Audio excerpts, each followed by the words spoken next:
It begins in 1861. I have just inherited the throne of the Netherlands. This video is purely for entertainment and does not infringe on copyrights or laws. The rights to the novel and image belong to the original author. We do not claim ownership. Don't like waiting and want to listen to this fanfic in full now? Subscribe to our Patreon, where you'll find the best fanfics. Chapter 826, Queen Victoria and her son go crazy against the Netherlands.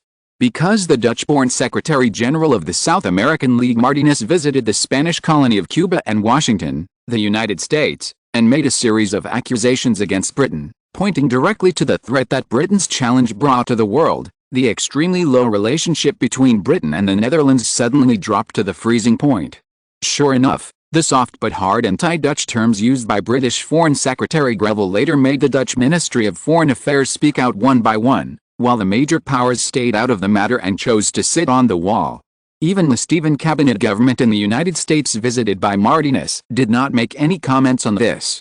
Perhaps because of the closeness between the Netherlands and Japan, the Qing dynasty chose not to see it this time.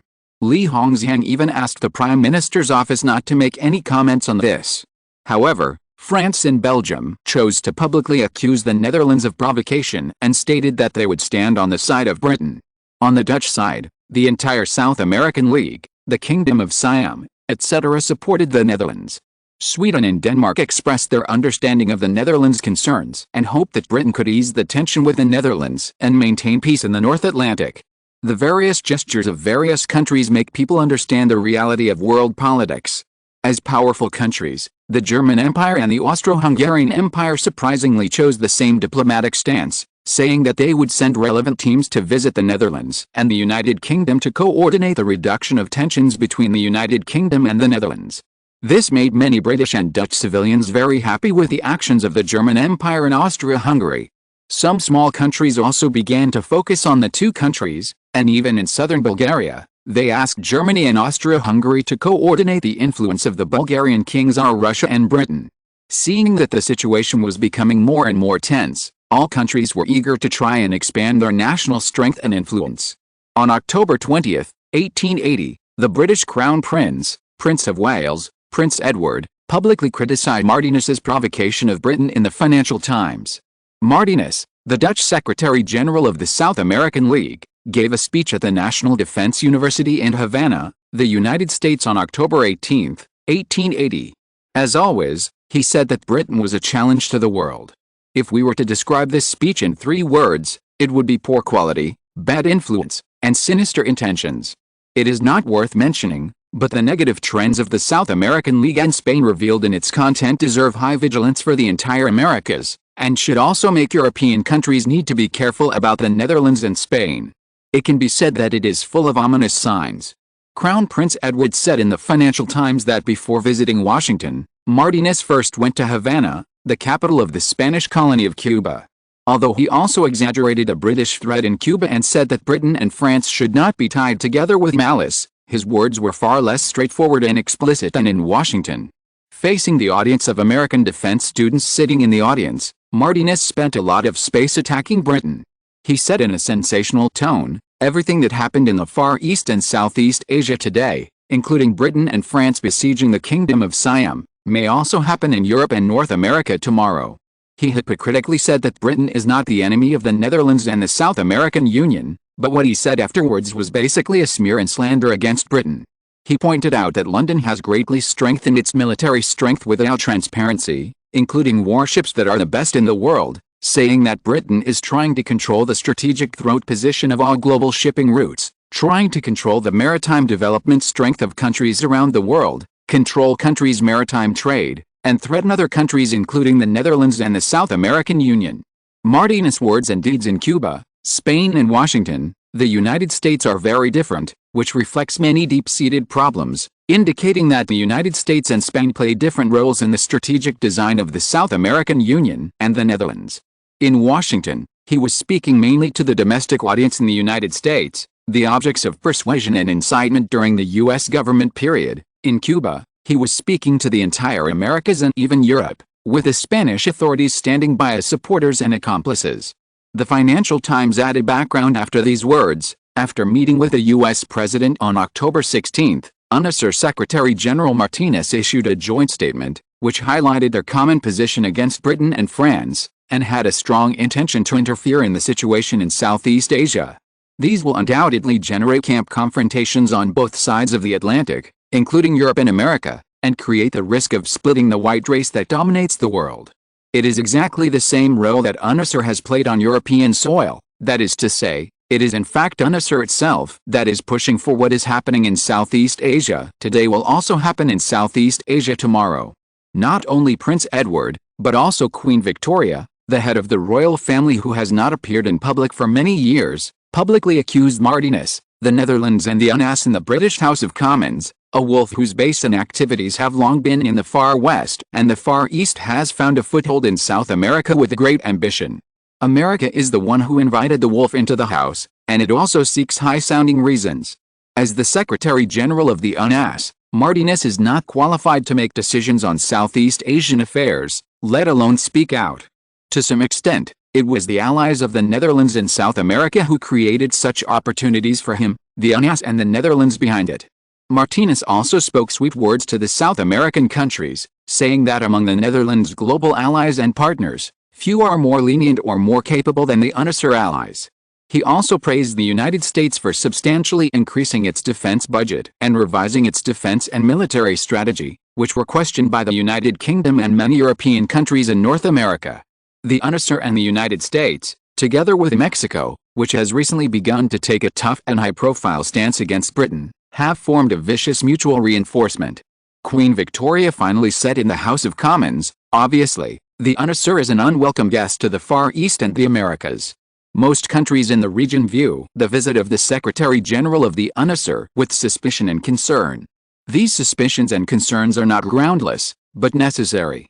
Probably only the small countries in South America without autonomy would be most positive about the Netherlands interfering in the American countries under the infiltration of the Netherlands. It is not difficult to guess their thoughts. The crux lies in their perception of Britain. They regard Britain, a powerful country at sea, as a threat. Like Melbourne, they also take measures to block the development of other powers. In particular, the power brought by the American alliance makes people vigilant. So these countries began to work hard to introduce foreign forces into South America and North America, and join forces to build a South American alliance led by the Netherlands to exert military, diplomatic and political pressure. Chapter 827, The Queen of England turns against her. Queen Victoria finally said, as political entities with an ignominious history of war in both countries, the actions of the South American alliance in Chile, Spain's history of colonies in Latin America, and now Spain's rise again, all face strong moral and practical resistance.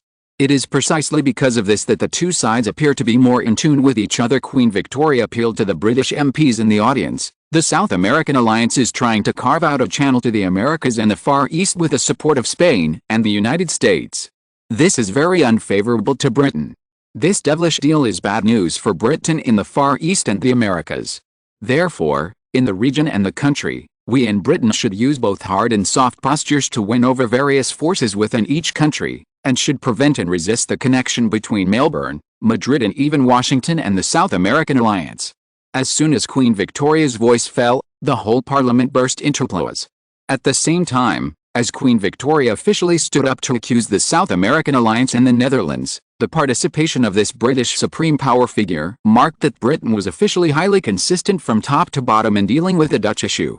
Future historians recorded it like this: during the 23 years from 1857 to 1880, the rise of the Netherlands, Britain's attitude towards the Netherlands changed from disgust, around 1857, support, starting in 1863, balance, 1869, dispute, 1876, suppression and containment, 1880, and Britain's attitude towards the Netherlands changed almost every 5 or 6 years. From the above keywords, it can be seen that Britain's perception of the Netherlands is getting worse and worse. Especially in 1880, as the Queen officially determined the new British strategy towards the Netherlands, Britain and the Netherlands started a full confrontation mode in this year. There is no such thing as an impenetrable wall. Since Queen Victoria gave a public speech in the British House of Commons, she never intended to keep the content of the speech secret. When the morning of October 21, 1880 arrived, The main content of the Queen's speech had already been known in Europe, and even by telegram, the whole world knew it on October 22. German Empire, Berlin. Bismarck, William I and others all showed a relieved expression after knowing it, and laughed at William I. Queen Victoria finally couldn't help but come out. Her Majesty, 61, has long passed the menopause. Women at this age will be very irritable if they are suppressed for a long time. The Netherlands has touched British interests many times, but Queen Victoria's many low-key actions have not been able to get back William IV's goodwill. Now, as the world's largest naval military power, Britain, and the second-generation naval power, the Netherlands, both countries' economic strength ranks among the top 2 in the world. Such a confrontation is absolutely the most attractive to the German Empire. I can't wait to see the situation where the two countries suffer heavy losses after the Anglo-Dutch War, and Germany takes the opportunity to gain the upper hand and successfully rise to power. Even the Chief of Staff Moltke, who had always been serious, laughed and said, "It would be better for us if London and Melbourne accumulate strength to start a war in the Far East." Of course, if a war breaks out in South America and North America, it would be the best for the German Empire. At that time, it would be easier for us to enter America. William I looked at Bismarck and asked, "What do you think, Prime Minister?" Bismarck said with a serious face, "Until the last moment, everything that has not happened will change." He then said worriedly, "Queen Victoria and William IV are both extremely smart people. I don't think these two people will not take into account the ideas of other countries. But now that the Queen has stood up, at least it will be difficult for Britain and the Netherlands to reconcile in the short term. This is a rare opportunity for us."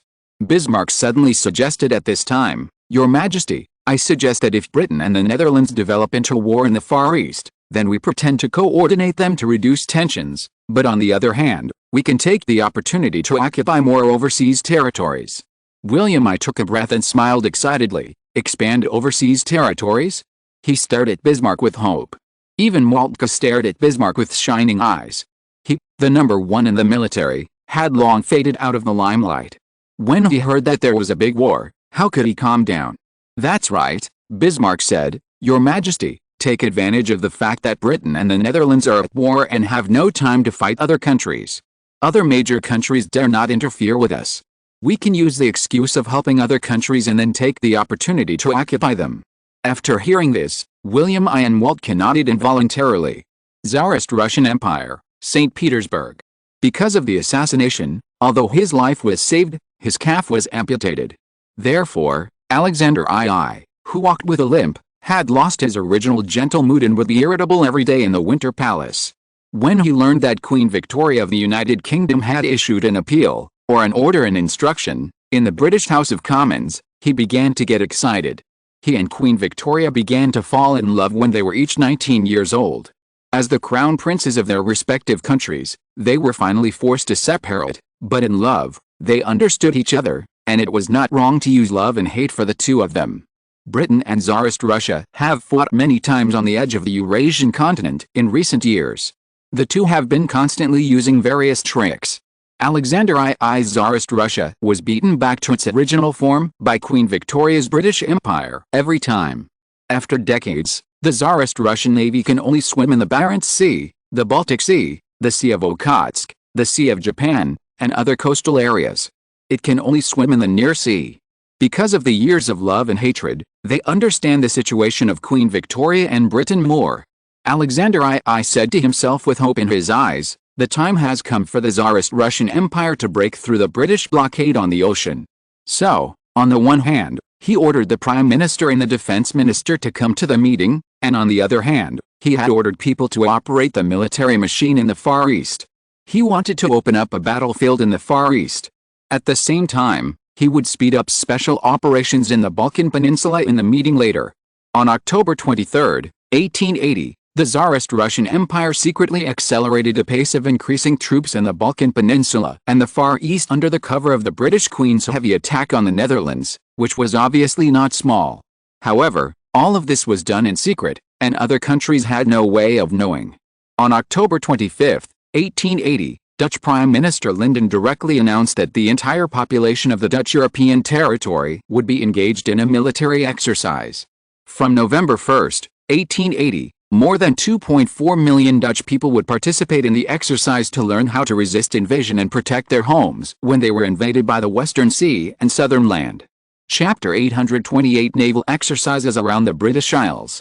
The dispute between Britain and the Netherlands in the Far East and America, with the Dutch Prime Minister Linden choosing to hold naval warships and submarines in Amsterdam and Rotterdam, and hosting more than a division of 10,000 Army coastal defense battles in the coastal areas. In addition, the Dutch Ministry of Defense also announced that the Southern Corps would be dispatched to rehearse the offensive and defensive exercises of France and Belgium on the southern border of the Netherlands, bordering France and Belgium. Obviously, the conflict between Britain and the Netherlands outside Europe has finally returned to Europe. Northern Europe. The Netherlands is Denmark's ally, and we support the Netherlands' approach.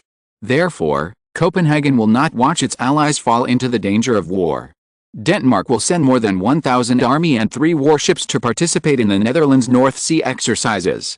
When asked about Denmark's attitude towards the Dutch exercises on October 27, 1880, Danish King Christian IX announced the above news directly in Copenhagen. On October 27, 1880, Sweden, another ally of the Netherlands, also announced that it would send troops and warships no smaller than Denmark to participate in the Dutch exercises. King Oscar II of Sweden said directly in Stockholm, as a solid ally of the Netherlands, Sweden will not give up helping the Netherlands.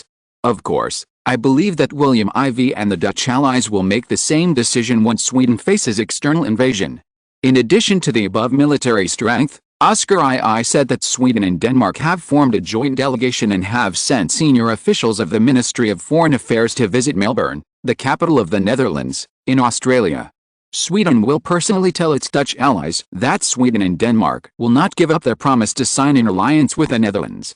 At the same time, in southern Europe, the Spanish government, an ally of the Netherlands, said it would send troops to Amsterdam in the Netherlands to participate in the Navy and Army exercises. Spain's response was concise, but it made Britain and France feel depressed. If the participation of Denmark and Sweden in the Dutch joint exercise in Northern Europe made Britain feel a little indifferent, at most annoyed, then the participation of Spain would make Britain feel more pressure on its shoulders. The Swedish Navy can't even make it into the top 10, and Denmark is just a little better, just making it into the top 10. As for the army, Denmark now has only 3 million people and Sweden has only 5 million people. The two countries have only 300,000 conventional armies in total. Denmark has 100,000 and Sweden has 200,000.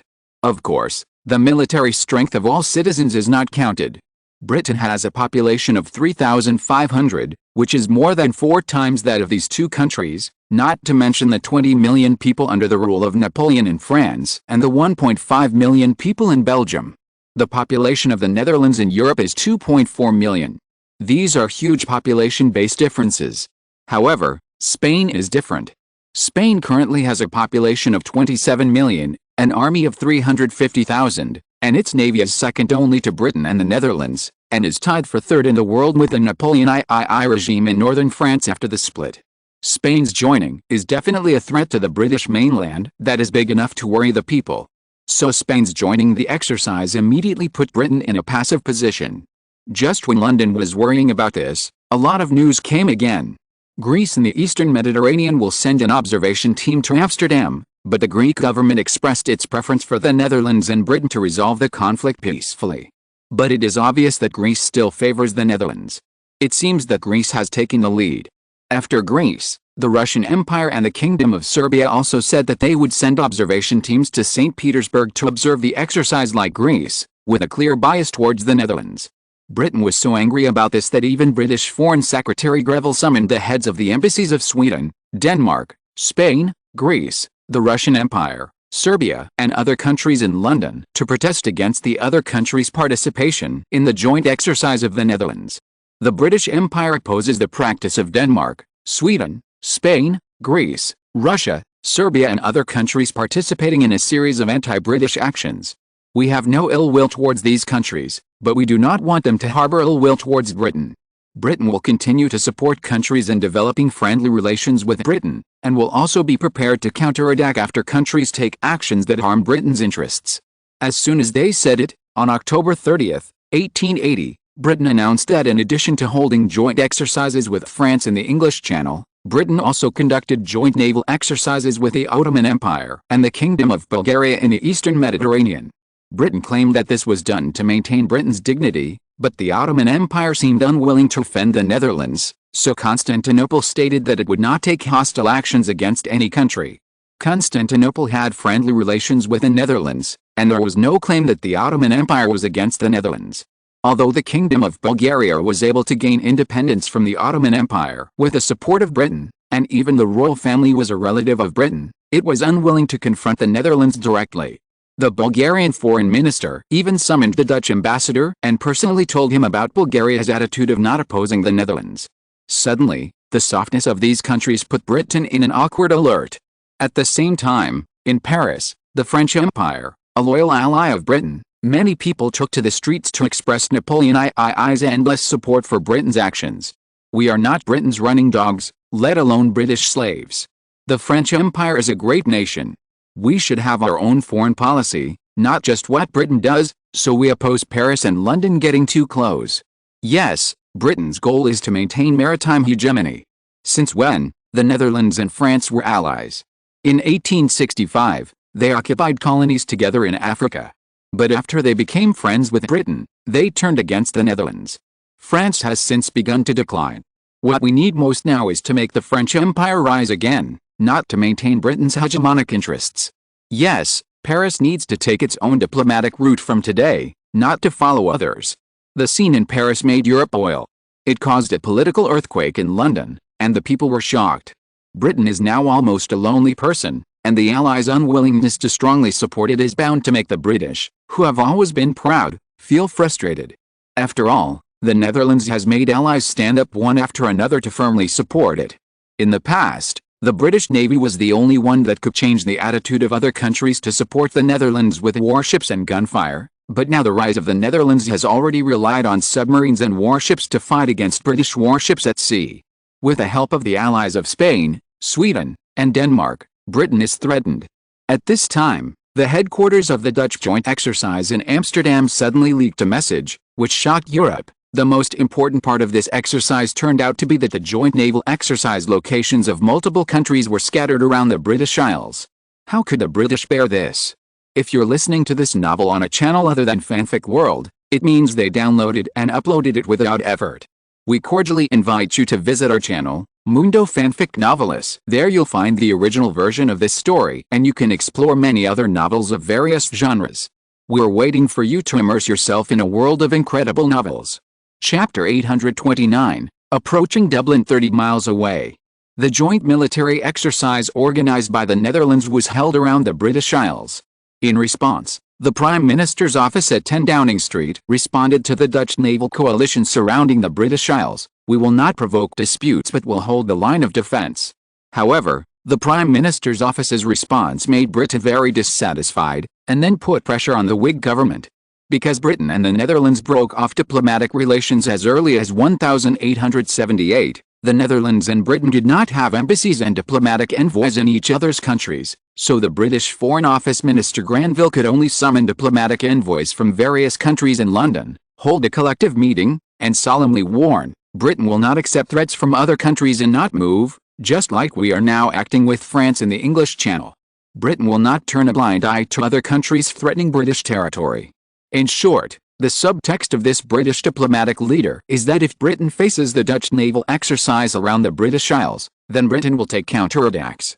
Just 3 days after the British Foreign Secretary made the harsh words, Donat, the spokesman of the Dutch military region in Europe, announced that starting from November 4, 1880, the Dutch Navy European fleet will carry out a series of joint military operations around the British Isles, in the south, at the entrance of the St. George's Channel in the Celtic Sea in the south of England and Ireland in the British Isles. The Dutch and Spanish warships will form a joint fleet to conduct joint maritime exercises, and Spain will also send the second-generation submarines with world-leading range technology sold by the Netherlands to Spain to participate in the exercise. In the north, on the Flanders Islands purchased by the Netherlands from Denmark in 1864, the Dutch Navy will hold underwater force exercises with Swedish Navy warships to threaten Scotland.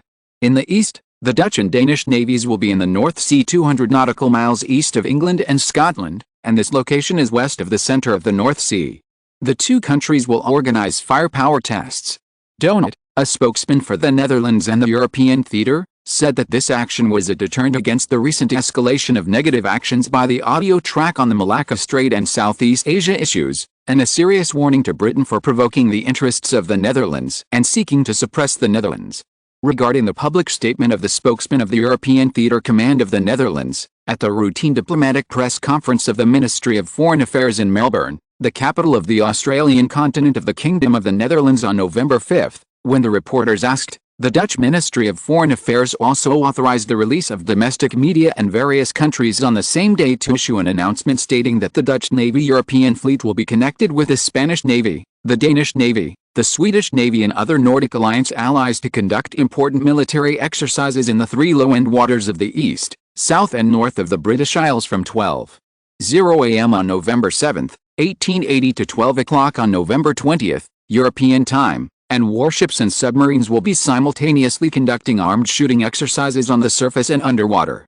With this heavy news finally finalized, the world suddenly fell into silence. At this time, even Prime Minister Bismarck of the German Empire was frightened by such a big move by the Netherlands. You have to know that even in the 1810s, when Napoleon I fell out with Britain, he did not dare to directly send warships to surround Britain, and even did not dare to make such an idea public, for fear of Britain's crazy retaliation. What Napoleon I did not dare to do, William IV did it now. Bismarck, the iron-blooded prime minister, could not help but feel surprised. It seems that William IV is letting the Netherlands take the opportunity to confirm its position as a global military power.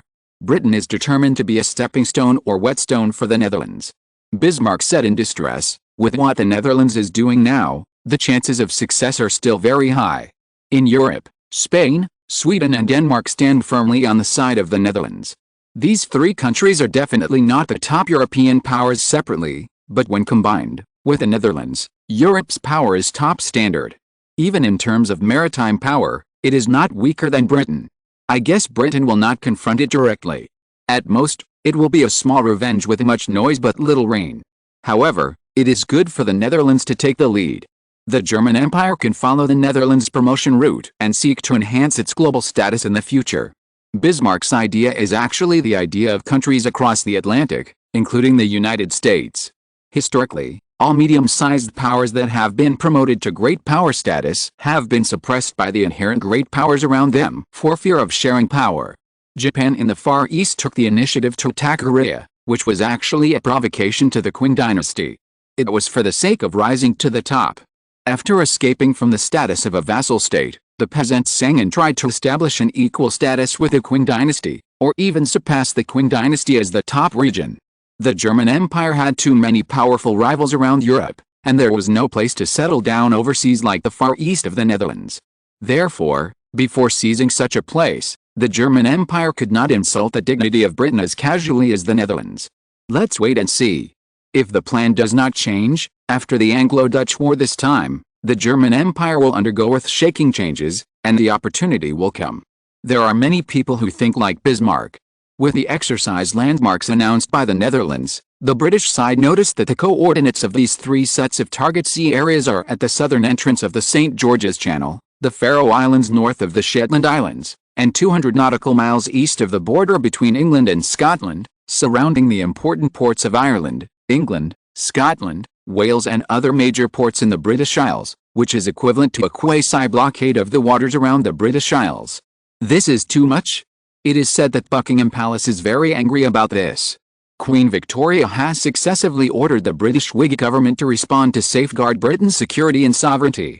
How dare the Clayton government say no?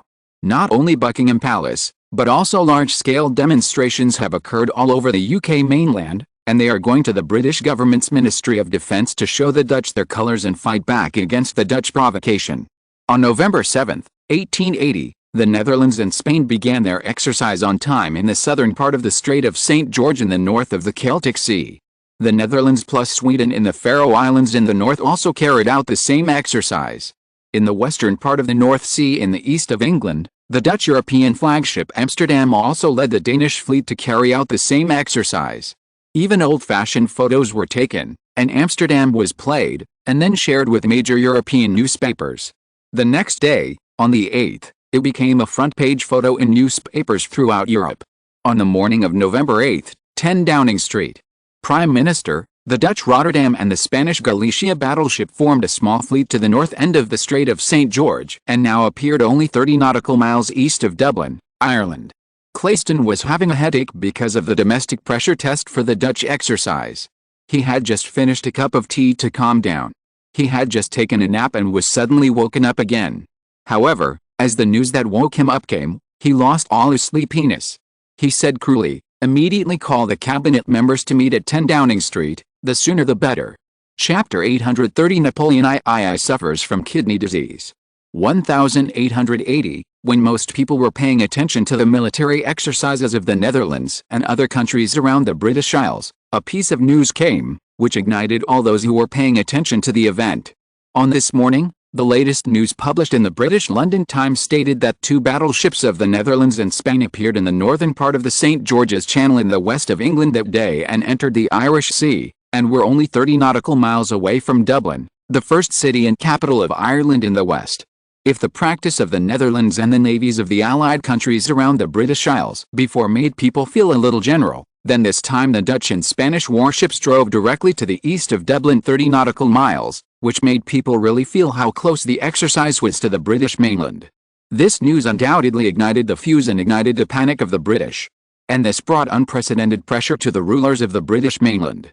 30 nautical miles, if you ride a horse for a short distance at full speed, it doesn't even take an hour, and it's only about an hour at sea. When Napoleon III heard the news, he was stunned. That's Britain, the world's #1 naval power. Even his uncle, Napoleon I, only imposed a blockade on the coasts of the empire, preventing coastal ports from importing British products and suppressing the sales of British products. But now the Netherlands has actually sent warships directly to the St. George's Strait and the Irish Sea in the British Inland Sea. For Britain, it is similar to the inland rivers of various countries. The direct entry of Dutch warships is really touching the tiger's ass. Napoleon I can imagine that Britain will never give up. Your Majesty, now the Dutch warships have entered the Irish Sea, which has always been regarded as an internal waters of Britain. We France and Britain are allies.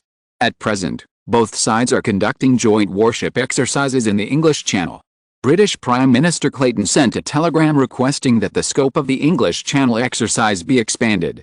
Just when Napoleon III was shocked by the boldness of the Netherlands, Queen Eugenie next to him came in by telegram. Napoleon III was born in 1808.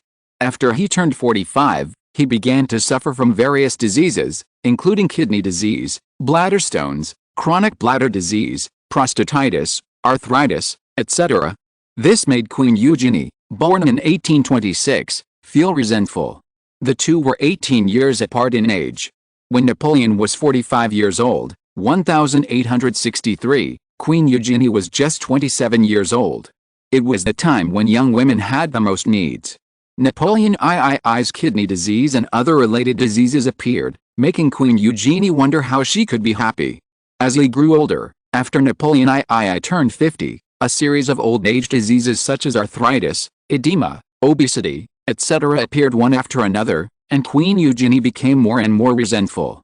However, it was precisely because Napoleon III was plagued by various diseases, and unlike William IV in the original world history, Napoleon II passed away in 1873 after being defeated by Germany, which allowed Napoleon II to retain some power. Therefore, his serious illness allowed Queen Eugenie to obtain many powers of the regent from 1871. Now, Napoleon III, who was lying in bed recuperating, got his news from the intelligence gathered by the regent Queen Eugenie. When Napoleon III heard that the scope of the exercise was to be expanded, his eyes showed vigilance. He looked at Queen Eugenie. What does the Queen think? Eugenie paused thoughtfully, then shook her head and said, "I don't agree."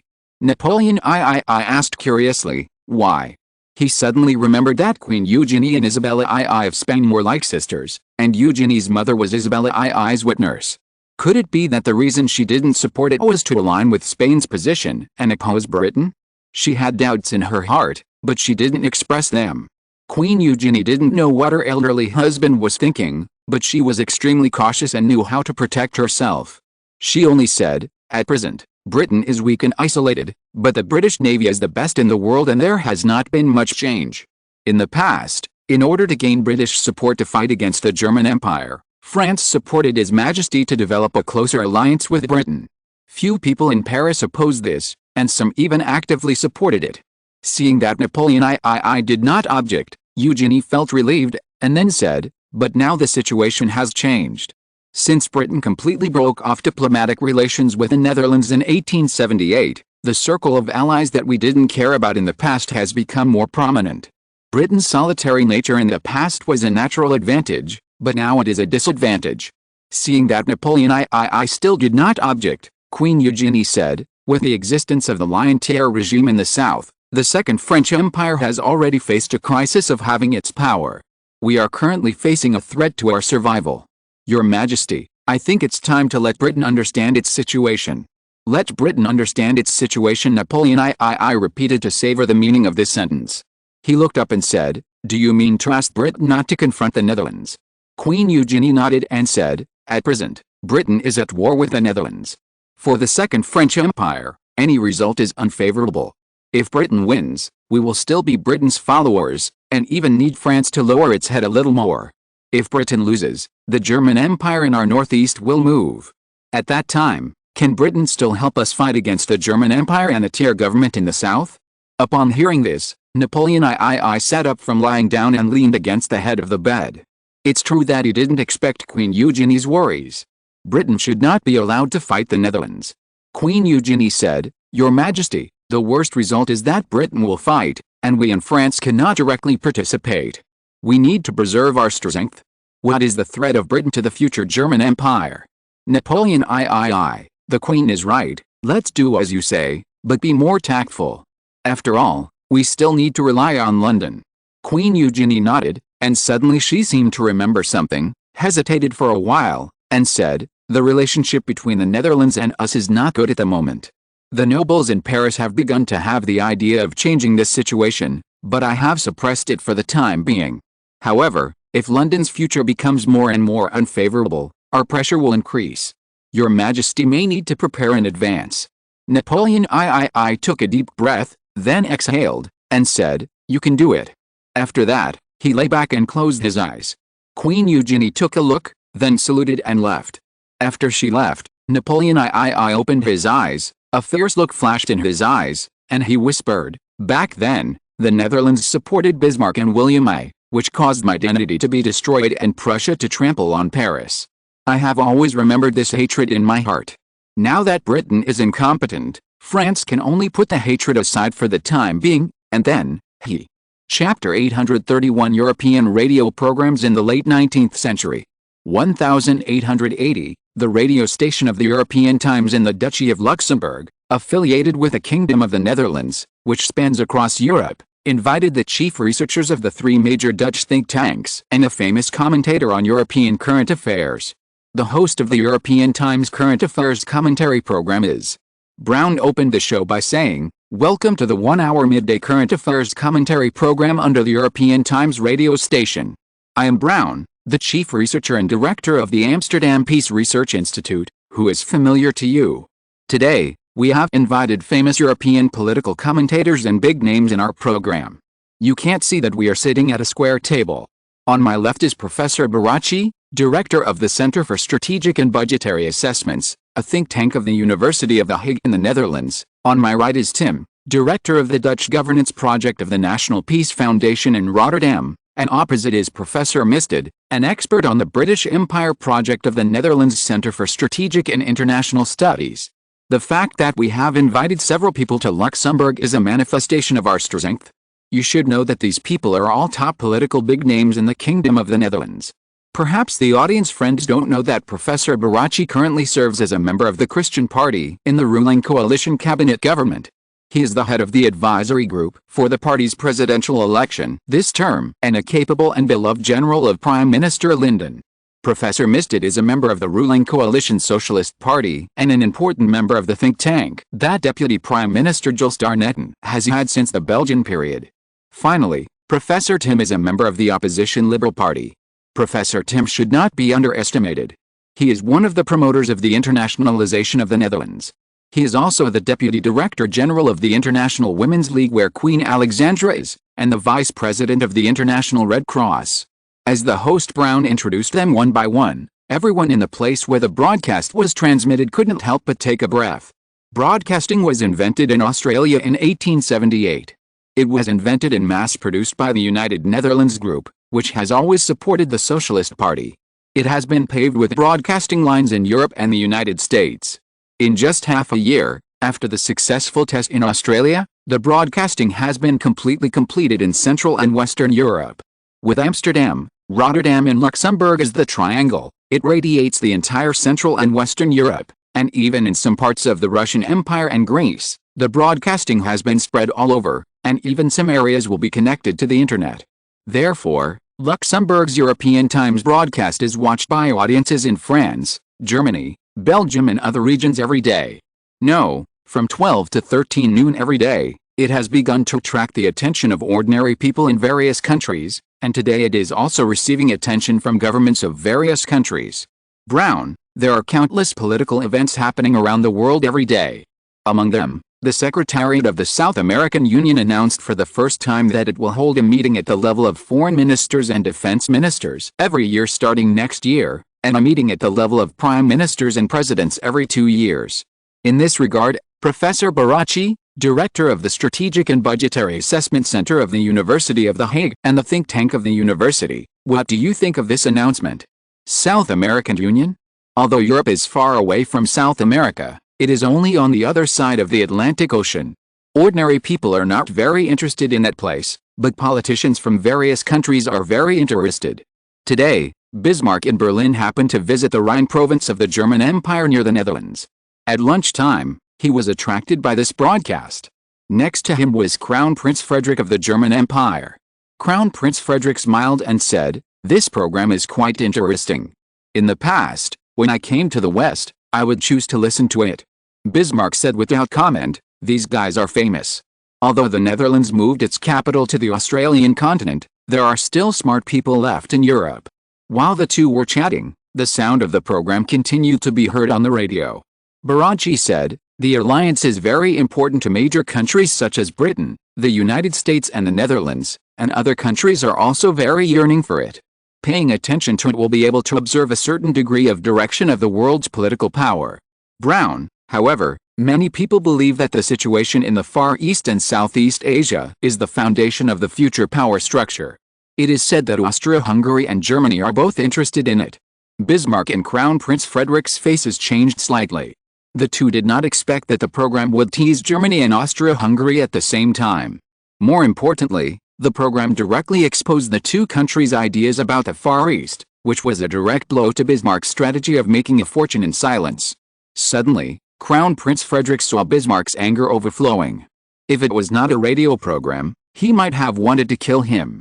Brown, Professor Tim, director of the Netherlands Governance Project at the National Peace Foundation in Rotterdam, could you please tell us what you think? Tim, the situation in the Far East is turbid, and there are many countries trying to fish in troubled waters, not just Austria-Hungary and Germany. In fact, as far as we know, Japan is currently the biggest fisherman. Of course, Spain is also one of them. Even the Russian Empire, which built the Trans-Siberian Railway, is said to be eyeing the Far East. I think it is very likely that something will happen in the Far East in the future that will have an impact on the change of world power. Brown, future? What about now? Tim, at present, Europe is the core of world power, and the others are remote areas. Bismarck, you are quite knowledgeable. Europe is the core. The German Empire is already the core of Eastern, Central and Western Europe. As long as we hold our territory and expand to the surrounding areas, we will soon be the center of the century, not just an isolated island overseas like the Netherlands and the United Kingdom. Crown Prince Frederick wanted to refute, but he couldn't for a while. The offshore islands of Britain and the Netherlands are their own, surrounded by the sea, but Germany is surrounded by land, and can start to open up markets in various countries. At the same time, there is no need for surface ships for expansion. For Bismarck, it is definitely the best land for expansion. Brown, what about Professor Mist, an expert on the British Empire project from the Netherlands Centre for Strategic and International Studies? What do you think? Mist, The world can never say whether the center of power will move to the left or the right. At present, it is the greatest common denominator of everyone in Europe. Of course, some self-righteous people who think they will always be the center of the world can refute it. Mist's words resonated with the audience outside the radio. Brown smiled and said, "What the professor said is right. In Europe, there is a Dutch saying that goes, 'Before I get drunk, I am part of the world, and after I get drunk, the world is mine.'" Although this saying is popular, it is a mockery of narcissistic people and narcissistic countries. Chapter 832 Bismarck, Training Course for Dutch Political Leaders. Brown, radio host of European Times, chief researcher and director of the Amsterdam Peace Research Institute. I would like to ask the three professors, the most watched current event in the world is that the Netherlands has joined many countries to conduct a maritime exercise around the British Isles. Can you tell us the details of the current circumnavigation exercise? Professor Baruch, director of the Center for Strategic and Budgetary Assessments, a think tank of the University of The Hague in the Netherlands. Baruch, currently, a fleet of 10 ships consisting of 7 surface warships and 3 submarines of the Dutch Navy and Spain are conducting a demonstrative voyage deep into the Irish Sea of the United Kingdom. The threatened British home fleet, in addition to occupying a quarter of the exercises in the English Channel with France, currently has a third of the British home fleet gathered in the St. George's Strait area. Brown, wow, the British home fleet actually uses 1/3 to deal with the exercise forces formed by the Netherlands and Spain. Baruch, yes, the United Kingdom must do this. Brown, why is this, Professor Baruch? Barachi, this is because although Britain is known as the world's #1 maritime military power, in fact, with the rise of other European countries, especially the Netherlands, Germany, the United States and other emerging powers, Britain's tonnage ratio in the World Navy has been diluted. Even the tonnage of the Netherlands, plus the dozens or hundreds of submarines on the surface, is almost the same as the tonnage of the British naval power. Add Spain, 1/3 of the British domestic fleet. In fact, facing the Dutch fleet in Europe and the Spanish fleet alone, although it has an advantage, it is less than 1 to 2.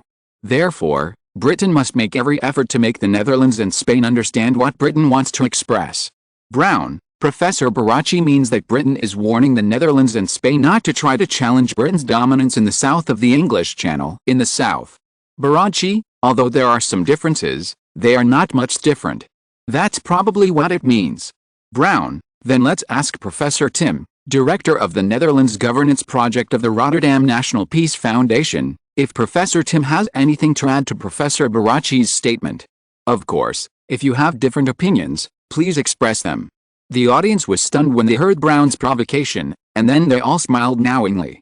Bismarck had never heard of this advertisement for many years, so he looked at Crown Prince Frederick with some confusion.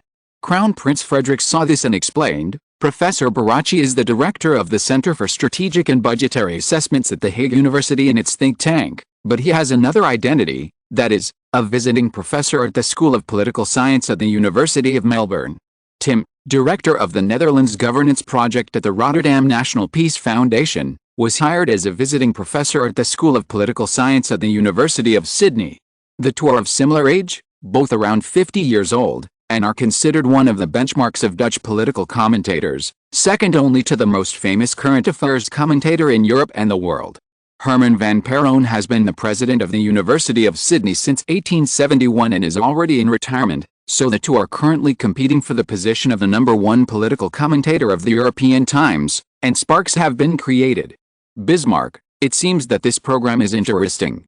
He looked at Crown Prince Frederick and said strangely, but this can also be seen from other aspects. The comprehensiveness of the rise of the Netherlands. Crown Prince Frederick. Bismarck took a deep breath and said, are these people the top figures in Dutch politics? Probably not, but they are allowed by the Dutch government to talk about their current political views in this way. The audience is from the Netherlands and also from all over Europe. This is very important for cultivating their current political worldview. Once the Netherlands has such a group of politicians with a global vision, as the Crown Prince said just now, they are only about 50 years old. After a few years of training, they will go from election consultants or consultants to important positions such as prime ministers within their respective political parties to become local mayoral electors or party giants. Bismarck asked Frederick, at this time, they already have a lot of popularity and have enough vision in the world political arena. Your Highness, Do you think that facing our German counterparts in the same position, can our people compare with each other? Crown Prince Frederick's face changed drastically when he heard this. The smile just now seemed to have become a sarcasm. He was more afraid of the Netherlands than ever before. This program has been running in Europe for nearly a year, and it has attracted a large number of European listeners in this year. The earpiece that the Dutch government needs to guide people's thoughts is transmitted to the ears of the citizens of our German Empire and the citizens of other countries through this broadcast. Bismarck said seriously, "This move of the Netherlands is extremely powerful." Crown Prince Frederick raised his hand and made a knife-cutting gesture, and said worriedly, "Should we cut off the broadcast of the European Times? After all, it comes from the Duchy of Luxembourg, which is a private duchy of the kings of the Netherlands. This excuse is enough for us to have enough reason to shut it down." Bismarck shook his head. "Although closing it down is actually useful, it will offend the Netherlands. The current situation is not suitable for Germany to do so. At least it will not be too late to do so after the Anglo-Dutch conflict is revealed." Crown Prince Frederick, "But if we don't do it, I'm worried that our people will have no ill feelings towards the Netherlands, but we may become the object of disgust of our own people at that time." Bismarck understood that he was worried that the Netherlands would use radio to influence the German people. Bismarck said, "I think, let our government purchase equipment from the Netherlands' third largest capital giant, the United Industrial Group, to build a German system of our own. We promised the Dutch government that we would not block Dutch broadcasts, but we need to make our own voices heard." Crown Prince Frederick finally nodded and said, "It seems that this is the only way."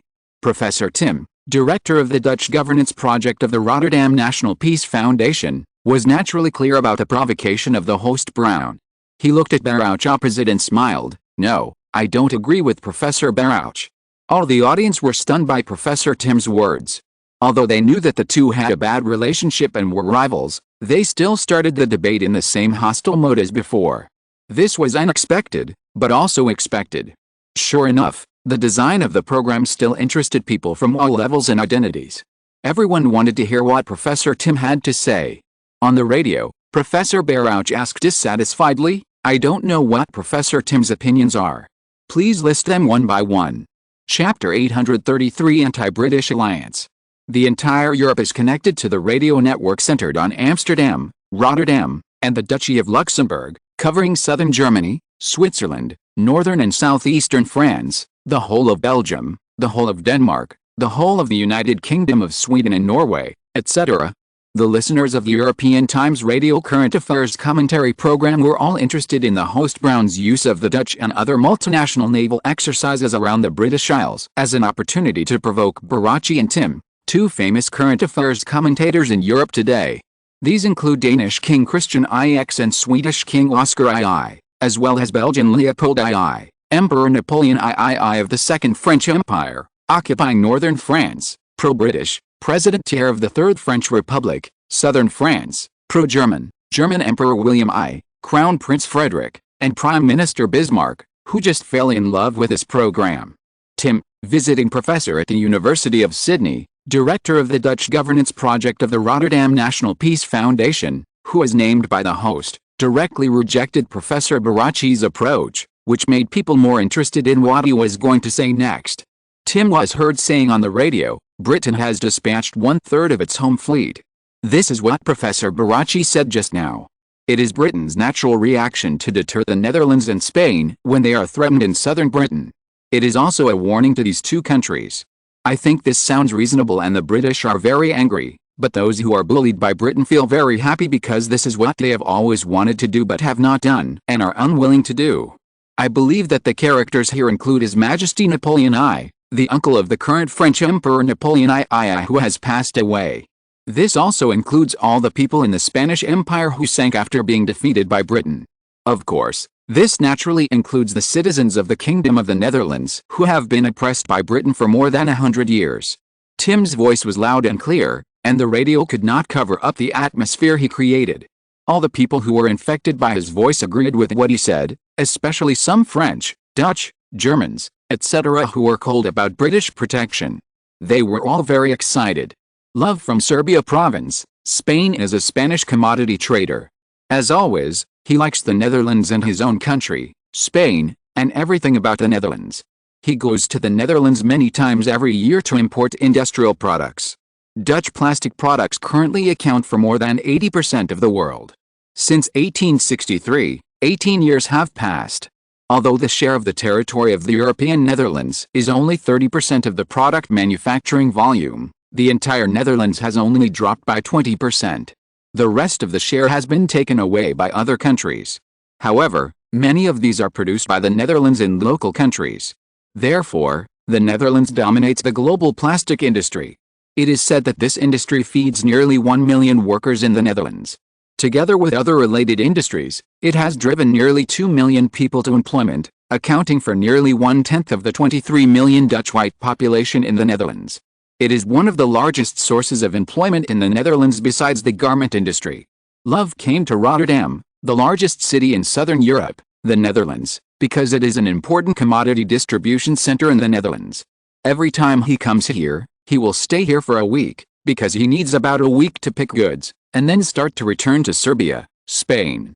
In the past year, his favorite thing to do here is to listen to the Dutch European Times current affairs commentary radio program, so today he is in the hotel again, listening to this well-known program popular in Europe. Watching several people talking about the world situation, Luo Fu felt as if he was in a position to control the world and control the power of life and death. There is no man who doesn't like to control the world and attack wherever he points. But that's just a thought. However, this new Dutch radio program has brought him closer to this dream. For example, Spain's practice of accompanying the Netherlands in threatening exercises against southern Britain, which has caused heated discussions in Spain, has received huge support in Spain. Although there are still a few people, they are still overwhelmed by the east wind. So during these days in the hotel this time, he almost spent the afternoon listening to the 1-hour current affairs radio. But he didn't expect that today he would directly cut into the detailed introduction and commentary of the British Isles. Professor Barach's words just now were well-behaved and remarkable, and people couldn't refute them. But it did not resonate with many anti-British people. However, Brown then provoked Tim to appear. Tim's cooperation and sharp criticism of Britain instantly sublimated all anti-British people. They seemed to be inspired by Professor Tim. It was so cool. Love clasped his hands, his face showed excitement, and shouted in the hotel room, "Go to your British Empire. I believe that one day our allies will surround you and let you starve to death on the British Isles." Not only Love, but almost all anti-British people in the range of the broadcast were shocked and surprised by this gift. And then, the European Times current affairs commentary radio program suddenly made the audience more stable. Professor Tim continued on the radio, "Britain has offended countless people around the world, so they are besieged in their own country. I don't think that people from other countries will worry about Britain except the British. So it indirectly shows a problem, that is, the actions of countries such as the Netherlands have been approved by various countries. Even if the governments of various countries don't like it, the people like it very much. As for the threat from Britain, in fact, I think the Clayton government is making a big internal announcement to the UK for fear of a backlash from the British people. Don't forget that Britain suffered a great defeat in South Africa in 1863, and finally the government of Viscount Palmerston, which had been strong in British politics for decades, began to fall from the altar. I think Prime Minister Clayton is afraid of repeating the same mistakes. After all, compared with the strength of Viscount Palmerston, Clayton is about the same as his old rival Disraeli of the Tory party. Brown, but Professor Tim, from just now to now, you seem to have shown dissatisfaction with Britain, and some partiality. Professor Barachi, don't you think so? So cowardly. All the listeners gave Brown a thumbs up for his provocation. Of course, there are many who think he is cunning, but everyone likes him like this. Only in this way can everyone listen to interesting programs instead of news players. Professor Baloch, of course, I always think that Professor Tim can be the leader of the anti-British alliance, because in our circle, he is better than Professor Mist, who has always been a Dutch researcher on British-related issues. Don't forget Professor Tim, the person next to you is Professor Mist, an expert on the British Empire project at the Netherlands Centre for Strategic and International Studies. Be careful that her comments on Britain will become evidence for Professor Mist to refute us later. Chapter 834. 100 miles from Scotland. On November 11, 1880, the Dutch-Spanish Strategic Support Fleet deployed in the south of the English Channel. The Joint Logistics Support Center was carried out by troops centered on the port of La Coruña in Spain. These joint forces and other forces participated in actual combat joint exercises.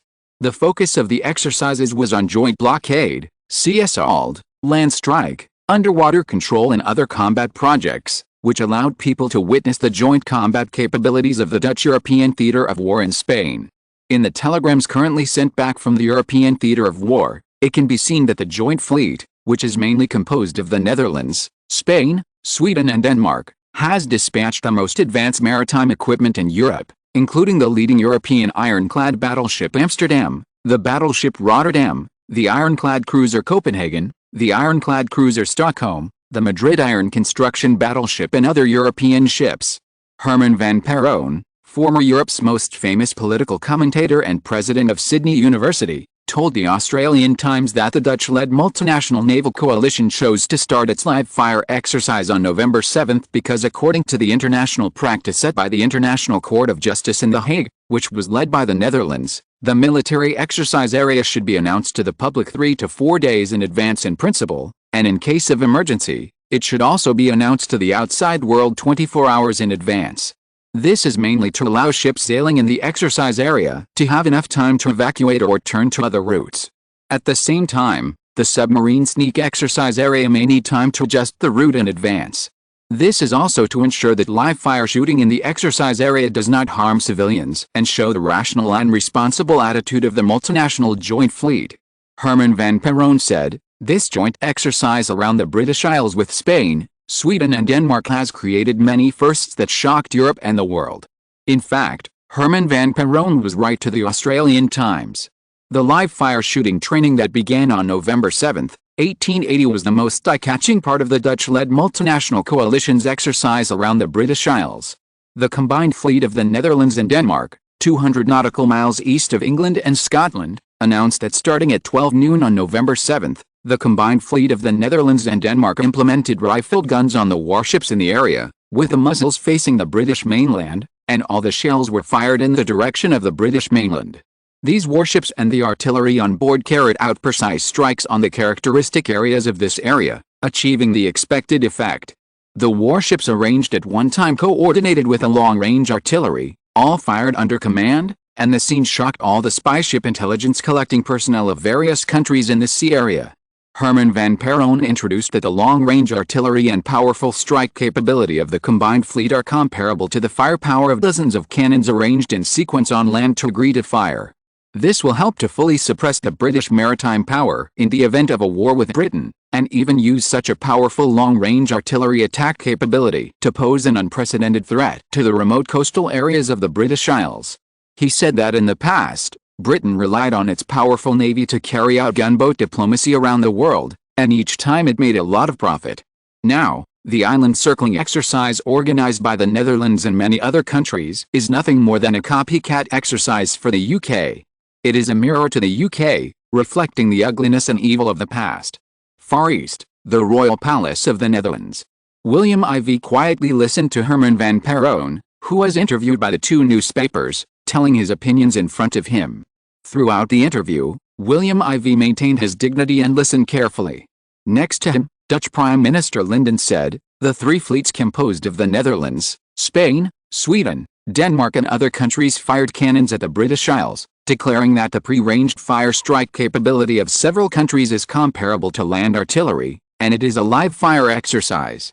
In the future military action against the UK in early summer, the long-range fire will effectively strike British fortifications around the world including the UK mainland, clearing obstacles for the multinational army led by the Netherlands to land on the UK mainland and the UK's coastal colonies around the world, with an impressive strike effect." At this time, William IV nodded, and then issued an order, "The long-range firepower shooting has just ended, we should not stop." Linden and Herman looked at William IV, waiting for further instructions. William IV then expressed his thoughts. On November 12, 1880, 5 days after the military exercise around the British Isles, the Dutch-led coalition forces then ordered the joint fleet composed of the Netherlands and Denmark in the middle of the four Nordic alliance countries to carry out multi-regional and multi-type artillery shooting in the designated areas off the east coast of Scotland and England, and further compressed it from 200 nautical miles from the British mainland to half, becoming only 100 nautical miles from the British mainland. And with the imaginary targets, The fake surface targets created at sea concentrated firepower again. This time, because it is closer to the British mainland, especially the closest to the sea area is the Firth of Forth in the middle of the east of the British mainland, the people of Edinburgh, the capital of Scotland, are now panicked. For this reason, the Scottish local government has sent a telegram to the British government in London for help. In Edinburgh, the telephone is even more out of order. Although the upper class understands that the Netherlands will not go to war with the British mainland, this rumor is spreading everywhere in the lower class. Many people at the bottom of society speculate that although the Netherlands is not prepared to launch artillery fire on the UK, in order to prevent accidents, they still ask the London government to stop the actions of the Netherlands and other countries. Don't go back to Edinburgh until you are drunk. Scotland in the north of the UK is dissatisfied with the British government's insufficient protection of the mainland. Even many people in Scotland accuse the British government of focusing on the City of London instead of the entire United Kingdom of Great Britain and Ireland. Long-range firepower is very important to the Netherlands. It is a test of whether the Dutch army can achieve precision strikes and regional denial capabilities behind the high military budget in recent years. William Ivey said to Chief of Staff Mark Rudd, "The artillery data released by the European fleet shows that we have developed various series of artillery, such as rear-rifled guns. Excellent firing and mobile firing capabilities. These tests will help us to find the right place to fire our warships and hit British surface targets when our warships clash with Britain or even go to war at sea in the future. This will increase the suddenness of our Dutch artillery fire, allowing our naval forces to catch the British fleet off guard and cause heavy losses. It will also allow our warships to defeat the British when they are in a stronger confrontation with Britain at sea." Mark Rudd's eyes lit up when he heard this. It is our Dutch destiny to fight Britain. In the 4 Anglo-Dutch naval wars more than 100 years ago, we won the first 2 and the third ended in a draw. But in the fourth, Britain used France's support and we lost. After losing, Britain came to power, and France and other countries refused to pay their debts, forcing us not to ask these countries to repay their debts. William Ivey said with resentment in his eyes, "In the future, they will need to pay us back double, with interest included." Chapter 835, Concerns at 10 Downing Street. On November 13, 1880, the Dutch-Danish Joint Navy continued to conduct exercises in the sea 100 nautical miles off the southeast of Scotland and the east-northeast of England as planned, and continued to test the joint combat capability of the joint fleet. More than 10 ships of this fleet held joint blockade and control of the sea area, and continuously organized practical exercises day and night to simulate land strikes, comprehensive offense and defense, and joint counterattacks in the event of attacks at sea, to enhance the core combat capability of the ships. Among them, many cruisers, submarines, battleships, etc. tracked important targets at sea and launched simulated firepower strikes. On November 15, 1880, in the north of the United Kingdom, a fleet composed of several warships of the Netherlands and Sweden followed a scheduled route, passing through the strait between the Shetland Islands, UK, and the Orkney Islands in both directions from north to south, and sailed eastward to the port of Bergen, the second largest city in Norway. To the west, it returned to the Faroe Islands, Netherlands. The intersection of this voyage was between the narrow straits of the 2 major archipelagos in the British mainland, forming an approaching deterrence in the northern Scottish mainland. The exercise of the Netherlands and multinational navies created many firsts. First of all, this exercise has the characteristics of the British mainland. The 3 exercise areas present a siege posture to the British Isles, which has a great deterrent effect on the domestic forces that fear the Netherlands and the external anti-Dutch forces. This includes the United Kingdom itself, France, and even countries such as Germany and the United States that are close to the Netherlands. Secondly, this exercise is the first time that firepower has been formed to cross many straits in the British mainland that other countries have never entered before. These straits have always been tacitly recognized by the United Kingdom as the British Inland Sea, but the Netherlands and Spain, the Netherlands Sweden, the Netherlands and Denmark conducted live fire shooting in the north, south and east, which is the most threatening, the most powerful, the most intense and the most deterrent to the British mainland in history. Thirdly, this exercise entered the Irish Sea of the United Kingdom for the first time, and there was a shooting range. This area has formed a threat to Dublin, Ireland, the heartland of the west of England, and the hinterland of the United Kingdom, cutting off the retreat of the British mainland. It even caused the British, who originally thought that the safest place in the world was in the west of England, to collapse this view in an instant. If even here is threatened, will London be safe? William IV asked, staring at the Dutch Chief of Staff Mark Rutte and Prime Minister Linden. He then said, in addition, the biggest highlight of this joint exercise is that all elements are present. The Dutch and Allied naval warships and submarines are all on display. The main force of the Netherlands in Europe and the flagships of Spain, Denmark and Sweden are all on the battlefield. Joint blockade, sea assault, land assault, sea control operations, regional denial and other subjects have been exercised. William IV finally said, testing precision strike capability and regional denial capability is the focus of this joint exercise. Linden looked at William IV in confusion. But William IV pouted at Mark Rutte. The latter explained with understanding, Your Majesty formulated this exercise subject in order to let the British Navy understand that the Netherlands is threatening them. In fact, it shows that the Netherlands has the ability to develop and protect the coastal areas of the Netherlands and its allies. At present, all joint military operations of the exercise have progressed and successfully completed various tasks, effectively testing the joint combat capabilities of our multinational forces. Chief of the General Staff Mark Rutte said, the focus of this joint exercise of our multinational forces is to test the precision strike and regional deterrence capabilities. This exercise is set up in the southern waters of the Norwegian Sea and northern Scotland. We are in the Faroe Islands and the military port as temporary command posts, and the Bergen port of the United Kingdom of Sweden and Norway has become an auxiliary port for the exercise. If the British Navy stationed in Scotland attempts to interfere with or threaten the naval exercise, then the navies of the Faroe Islands of the Netherlands and Bergen of Sweden will form a chain of horses to respond. In the east, the Netherlands and Denmark are in the eastern and southern parts of the North Sea, and the northern part is the Bergen port of Sweden.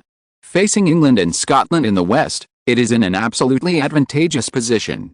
If the UK dares to directly attack the exercise troops, it will face the European fleet of the Netherlands and Amsterdam and the Danish fleet.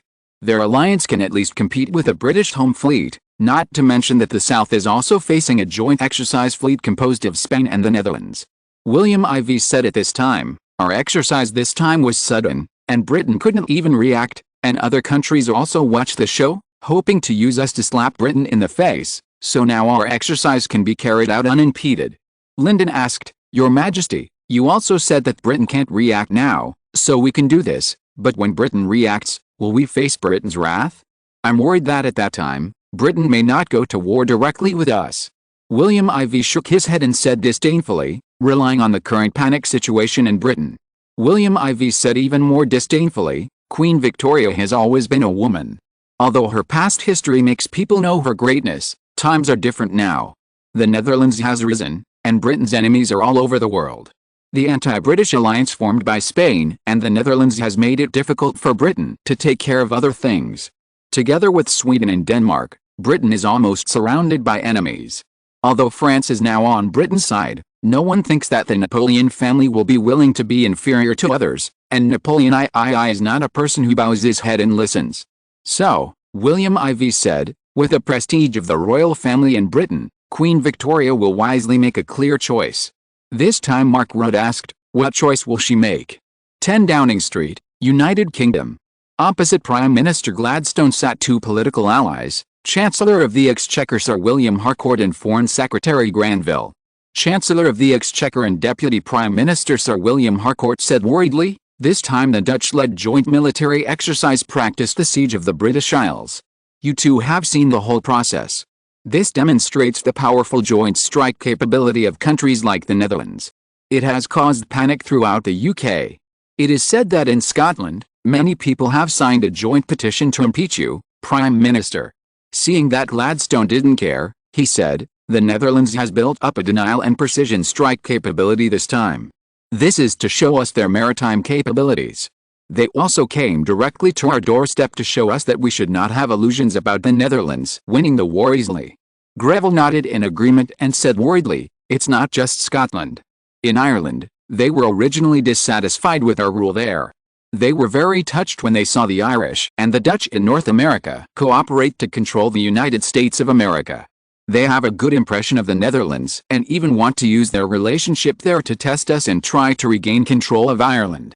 I am worried that now we are facing the coercion of the Netherlands, Denmark, Sweden and Spain, and it will eventually turn into internal demonstrations and protests against London's rule. If Scotland eventually joins in, then we will. If you're listening to this novel on a channel other than Fanfic World, it means they downloaded and uploaded it without effort. We cordially invite you to visit our channel, Mundo Fanfic Novelis. There you'll find the original version of this story, and you can explore many other novels of various genres. We're waiting for you to immerse yourself in a world of incredible novels. Chapter 836. Are Britain and the Netherlands performing a double act for Germany? British Prime Minister's Office, 10 Downing Street. Foreign Minister Granville continued to worry. I am afraid that several Dutch countries will create chaos in the UK and help the Irish and Scots to prevent the rule of London. Finance Minister Lord Harcourt also agreed. At present, New York in the United States, Sydney and Amsterdam in the Netherlands, and Berlin in the German Empire are all trying their best to attract global capital. London is the largest financial capital in the world today. Since the Netherlands and Britain fell out in 1878, the capital outflow from London is increasing. Our national debt has begun to decline in demand. Gladstone was shocked when he heard this. Whether it was the inability to sell national debt or the massive outflow of capital, this was definitely a big deal for Britain. The reason why Britain's warships are the best in the world, in addition to its own construction technology, is mainly because Britain uses the financial capital of London. Every sale of national debt will be snapped up, etc., providing a steady stream of military expenditure support for the Ministry of Defense. Now Lord Harcourt's words made him afraid. Foreign Secretary Greville next to him was also shocked and asked hurriedly, "What's the reason? Could the outflow of capital come from the Netherlands?" Gladstone also stared at Lord Harcourt. He hoped that the capital came from the Netherlands. After all, Dutch capital did not account for a large share of the UK. If it was lost, it would be lost, but if it was from other countries. Lord Harcourt smiled bitterly and said, "No, that would be better, but our Ministry of Finance discovered that even Denmark, Sweden and Spain who participated in the exercise have begun to withdraw from London." Greville lost his voice and said, "What, they all participated? These 4 countries currently account for 1/3 of London's foreign capital. If they leave suddenly, it will have a serious destructive impact on London's status as a financial capital. I am afraid that there will be a herd effect, and capital from other countries will also withdraw from London. Instead, Sydney, Amsterdam, Berlin and New York will benefit from it. Let me think about it." Gladstone held his forehead with both hands. Foreign Minister Greville said at this time, the Netherlands and other countries have carried out exercises around the islands around the British mainland, and have carried out them in all directions in the north, south and east. This fully demonstrates the freedom of firepower strikes of the Netherlands and other Nordic countries, the freedom of movement around the British Isles and the freedom of time choice. It also reflects the Nordic army's firm will to move like thunder, its powerful ability to fight however it wants, and its high confidence that it is better than strolling in the garden. He said, "From the recent artillery precision strike exercises of the 4 Nordic countries' armies, it is shown that the Nordic alliance only needs long-range artillery to blockade the overseas islands, outlying islands and even the main island of the British Isles. To effectively blockade the main island, we must first master the control of the sea and deny the opponent's warships. To master the control of the sea, we must have the ability to strike the artillery on the island and the equipment and positions of the surrounding warships, such as coastal artillery positions, command centers, military ports and other important military facilities. Therefore, the first wave of strikes usually uses the powerful artillery of warships to carry out point-to-point precision strikes to paralyze and suppress the firepower on the shore and even the overall combat offensive and defensive system." Greville said, "Our military side was also on the sand table. We were preparing to conduct gunboat diplomacy against Dutch territory, but before we started to implement it, the Netherlands took the initiative to attack us first. Now we are in a passive position. If we don't handle it well, we will be caught in a hard battle. European countries will watch our alliance with the Netherlands fighting." Finance Minister Lord Harcourt, Napoleon III France? Greville said dissatisfiedly, "I get angry when I talk about him. We just received news from Paris that Napoleon III currently does not agree with us to expand the Anglo-French exercises in the English Channel to the coast of the Dutch European territory, off the coast of Rotterdam and Amsterdam. Moreover, just now, Napoleon III gave the regency back to Queen Eugenie. You two should know that Eugenie has always had a close relationship with Isabella II of Spain. They were best friends back then. So I am worried that this is a prelude to Napoleon III seeing that things are not going well and preventing France from being unfavorable in the future and changing the direction of French diplomacy again. Lord Harcourt cursed, "The Gauls have always been the most unreliable, and they are famous for being fence-sitters in Europe. It is better to ask yourself than to ask others." Gladstone stood up and said wisely at this time, "The diplomatic difficulties we are facing now are the best time for us to detonate the ambitious people in Europe. What the Prime Minister means is..." Greville and the other two felt something in their hearts and looked at Gladstone, who was full of wisdom. Those two in Germany must not want to stay quiet at this time. We have been on guard against them all these years, but Bismarck and William I were very cautious and wholeheartedly integrated the internal principalities and kingdoms of the German Confederation. They were very low-key. It has been 13 years since 1867, and the integration is almost done. Given Bismarck's restlessness and his ruthless ambition, do you think that if the Netherlands and Britain went to war, and France was pushed to split by the Germans, and the Austro-Hungarian Empire formed a quasi-ally with them, would they be quiet and wait for the result between us and the Netherlands? German Empire? Foreign Secretary Greville and Finance Minister Lord Harcourt were both shocked. Then they came to their senses. They looked at Prime Minister Gladstone, waiting for the next words. "It is true that we have conflicts with the Netherlands, but in fact, when Her Majesty the Queen attended Princess Louise's visit to Athens in 1870 to marry Greece, she signed an alliance proposal with the Netherlands for sea power to besiege land power. It was the plan proposed by William IV at the time. The tonnage of British surface warships ranked first in the world, and the Netherlands ranked second.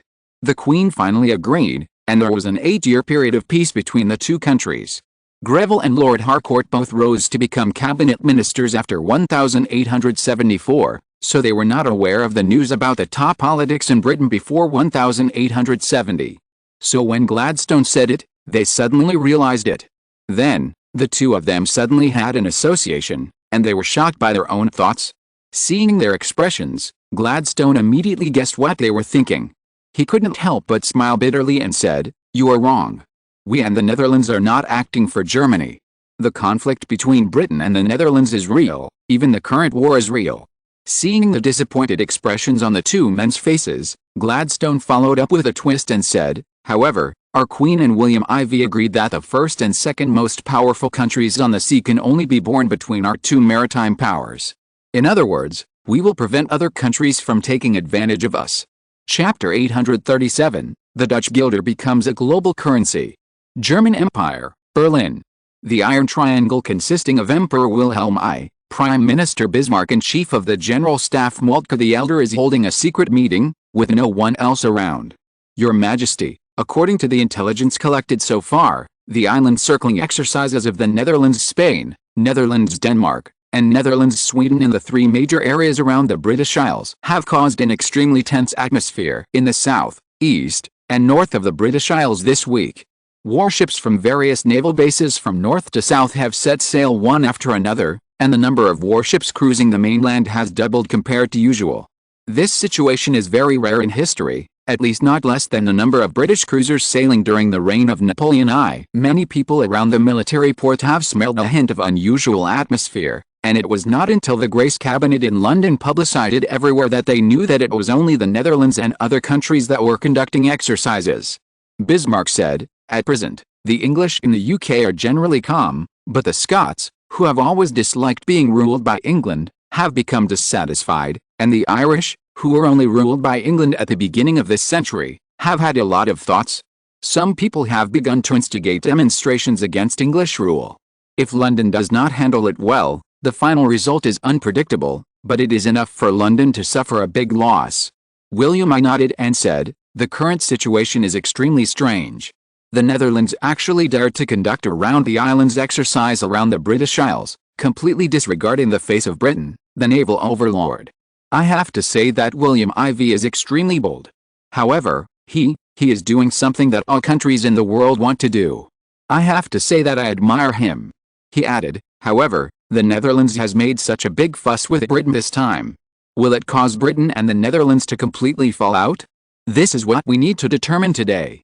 Old Moltke said worriedly, "Yes, at present, the Netherlands, Sweden, Spain, and Denmark have formed the Nordic alliance, which is very powerful. Looking at the whole Western Europe from south to north, they are surrounded by Tsarist Russia, Germany, France, and Britain, all of which are surrounded by big countries. Under such circumstances, they dared to provoke Britain, the leader among the big countries. If Britain finally lets it go, it will increase the weight of this alliance. In the future, all major powers will need to give this organization enough status. Your Majesty, Prime Minister, if one of them is not handled well, we big countries will have to give them the capital to bargain with us. From then on, the structure of Europe and the Atlantic will be affected by the addition of this organization, making the world's interests, which are already too many monks and too little porridge, more people will share them.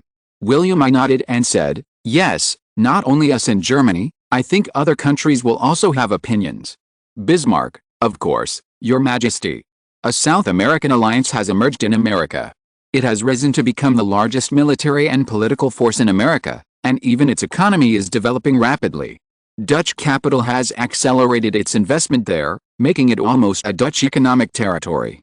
It is almost like colonization, except that capital was used to capture the other country.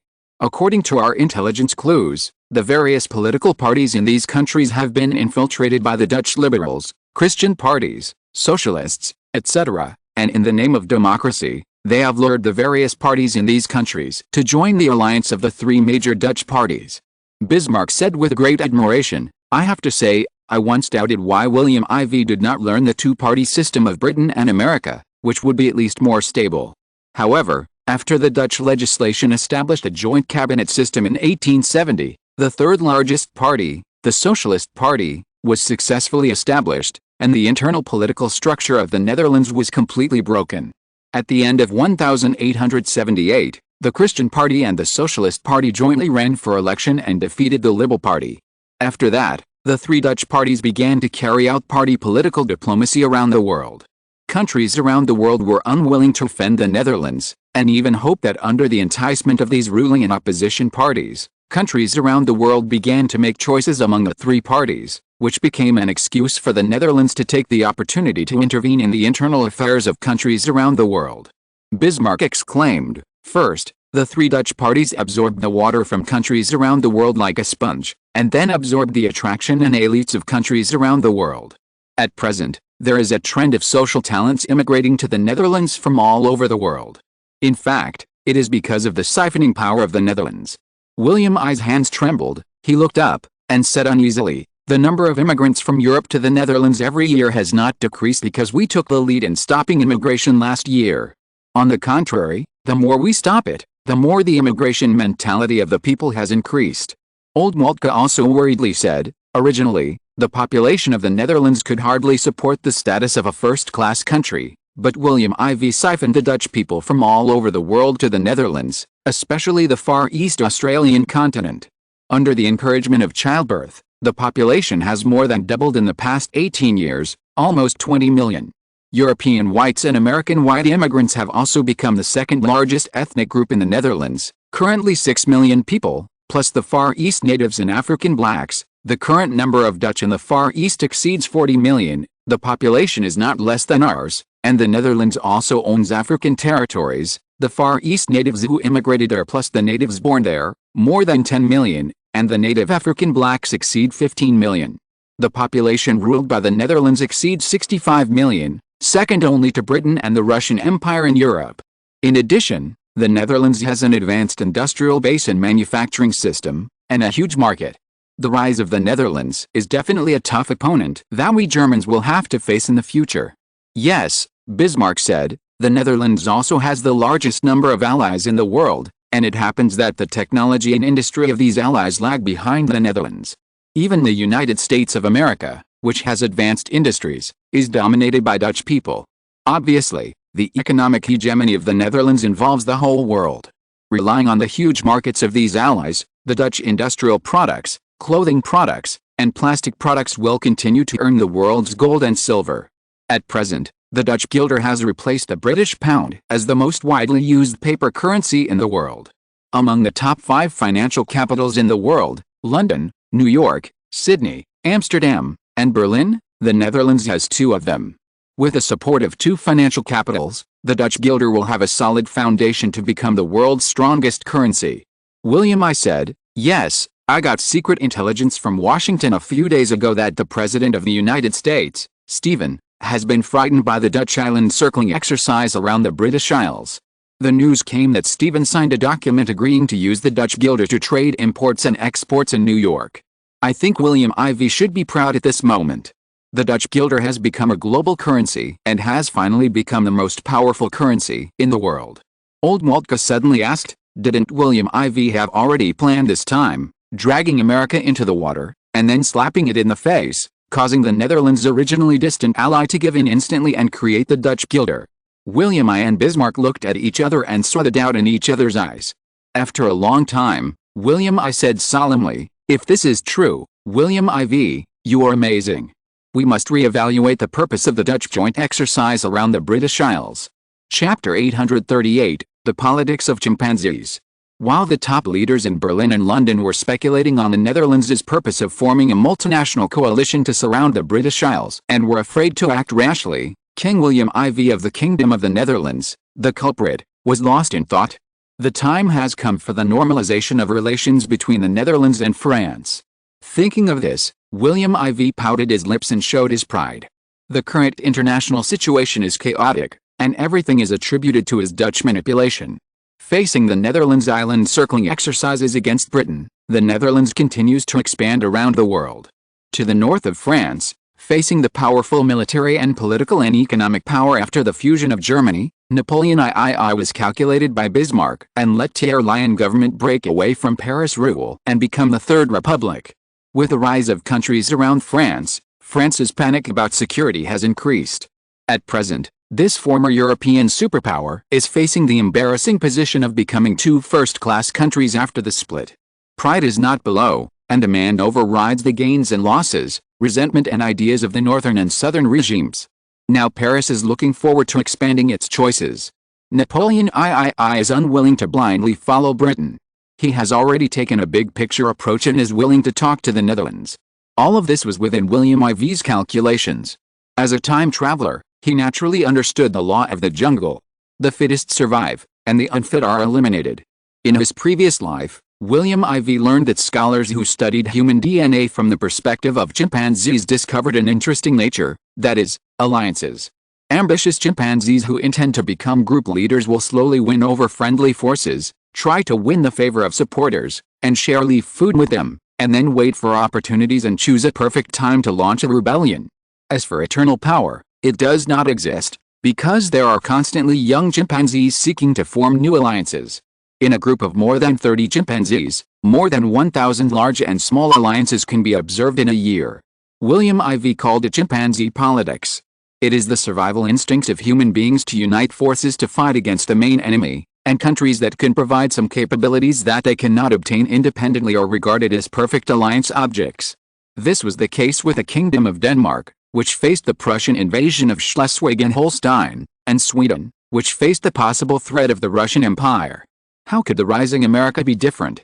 The lonely Spain is also inseparable from this category. Not to mention the South American countries that were terrified by the invasion of European powers and the Kingdom of Siam that was almost surrounded by Britain and France. William IV saw the awkward status of these countries, which were neither up nor down. The Netherlands, which had just returned to the status of a first-class power, was naturally eager to get the status of an ally that was delivered to the door. So everything was in his calculations. Prussia's invasion of the German Confederation, the increasingly fierce Anglo-Dutch conflict, the Russian Empire, Germany and the United States, and the extremely unstable situation in the Far East and the Balkans, all of which no country could handle on its own. As for the situation in the Balkans, from Nicholas I to Alexander II, the Russian Empire never gave up its ambitions there. Napoleon III and Queen Victoria were also very vigilant about this, and Joseph I of Austria-Hungary was also eyeing it covetously. It was the existence of powerful figures in several countries in the latter. Although Alexander II made many small moves, he did not dare to act rashly. Tsarist Russia emphasized extended deterrence and seemed to have only strategic patience. This solution. Before that, Britain, France, Austria, Prussia and other countries directly defeated Nicholas I in the Crimean War in 1853. The latter finally committed suicide before calming down and letting all countries give up the idea of defending Tsarist Russia. Napoleon I of France was no exception. At the end of each war, the British Isles, far away from the European mainland, were the winners, while Europe was beaten by the war. The situation seemed to be formulated according to the British offshore balancer to maintain the balance of power among European powers. Thinking of peace, William IV smiled again. It is precisely because of the understanding of Britain's glorious historical achievements and the unwillingness to see Britain sit back and watch the chaos in Europe and profit from it, that the current military exercises around the British Isles led by the Netherlands, Spain, Sweden and Denmark have taken place. Everyone thought I was going to fight with Britain with all my strength, but who would have thought that I was actually warning Queen Victoria not to pay attention to the Netherlands, otherwise the war would spread to the British Isles and bring disaster upon myself. Also, I have set a precedent for Germany, Russia, France and other countries. Look, the Netherlands has launched a local siege against Britain. Don't you say you are awesome? Follow suit. It would be best if the British Isles were to have a different country conduct an exercise around the British Isles every 3 or 2 months. Do you think Britain still dares to act pretentiously on the European continent? Regarding the Anglo-Dutch conflict, William IV just learned from the United States and the Soviet Union. After challenging Britain's indomitable dignity, he waited for other countries to follow the Netherlands' path and suppress Britain one by one. After all, the time it took for the United States and the Soviet Union to lead the latter to collapse was 11 months and 26 days in 1968. The rise of the Netherlands really began after he traveled through time in 1857. If compared with those two countries, Britain would have to wait until after 1926 for it to be suppressed by the Netherlands or collapse. Of course, William IV was confident that he could do it earlier, but he was not very willing for the Netherlands to take action. It would be better to let the Soviet Union, which would rise in the future in Tsarist Russia, bury Britain. The country that the Netherlands is concerned about now is actually the United States of America. According to the intelligence he received, Washington's North America still has the heart to conquer and unify South America supported by the British in the South. The reason why President Stephen agreed to make the Dutch guilder the import and export currency of the United States is because he saw the momentum of the Netherlands daring to conduct exercises around the British Isles. This made Stephen, the American president, feel that relying on the support of the Netherlands, he would have a better chance of winning the support of the Netherlands when launching the Second American Civil War in the future. So, all this is logical. With the United States of America taking the lead in using the Dutch guilder, the Dutch guilder will quickly become a world-class reserve currency.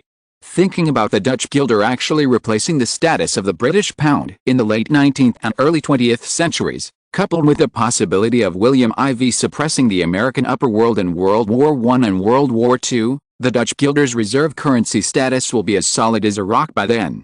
This is the ultimate goal of the Netherlands, to establish a circle of allies, with the aim of pulling countries into the Dutch economic and financial circles. Therefore, after repairing relations with the United States at this time, it is very important to repair relations with northern France and Paris. After all, Paris is also an economic power, not much lower than the newly emerging United States in terms of economic status.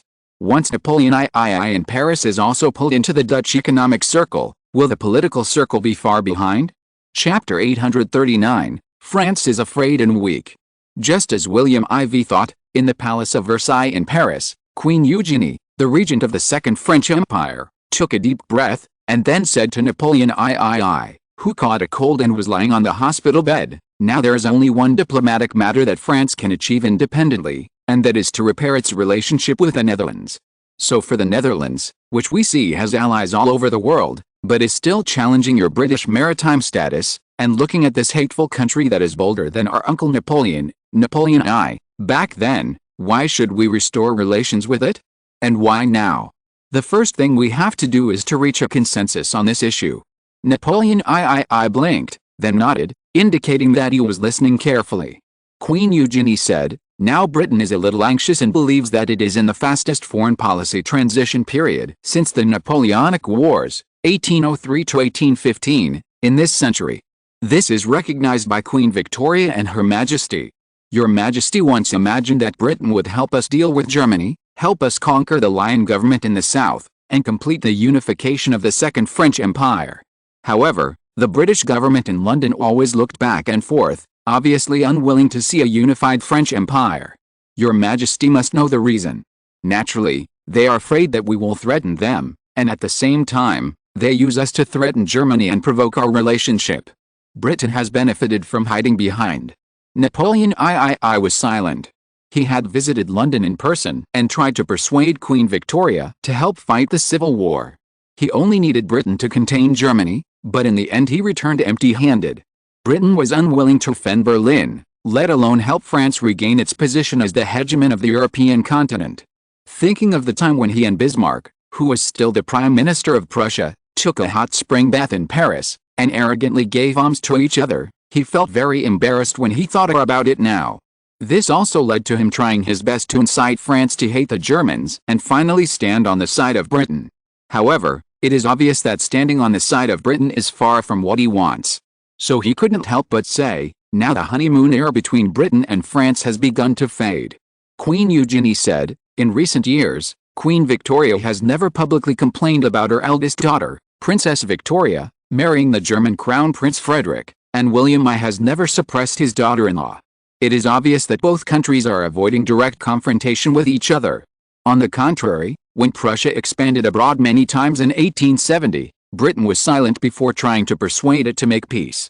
On the contrary, when Britain and the Netherlands confronted each other at sea on the Chilean issue in 1878, France tried its best to stand on Britain's side and showed its loyalty, but it did not get anything in return.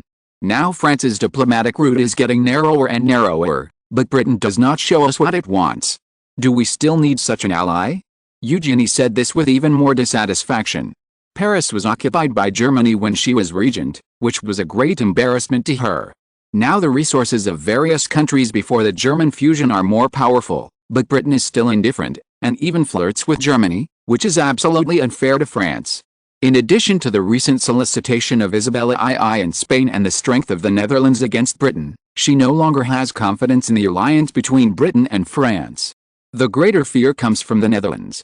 At present, 77% of Parisians believe that the provocation of the Netherlands against Britain will affect Britain's future support for France to use force to go to war with Germany. France owns North and South Vietnam, South Laos, and the eastern part of Cambodia in the Far East.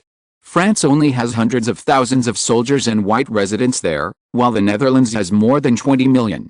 If the Netherlands has ideas about France's colonies in the Far East, then France will definitely find it difficult to resist. Britain and the Netherlands are separated by the Strait of Malacca, and they rule the island of Kalimantan in a separate way. The border areas are not peaceful. Britain is now somewhat hesitant in the face of the rise of the Netherlands.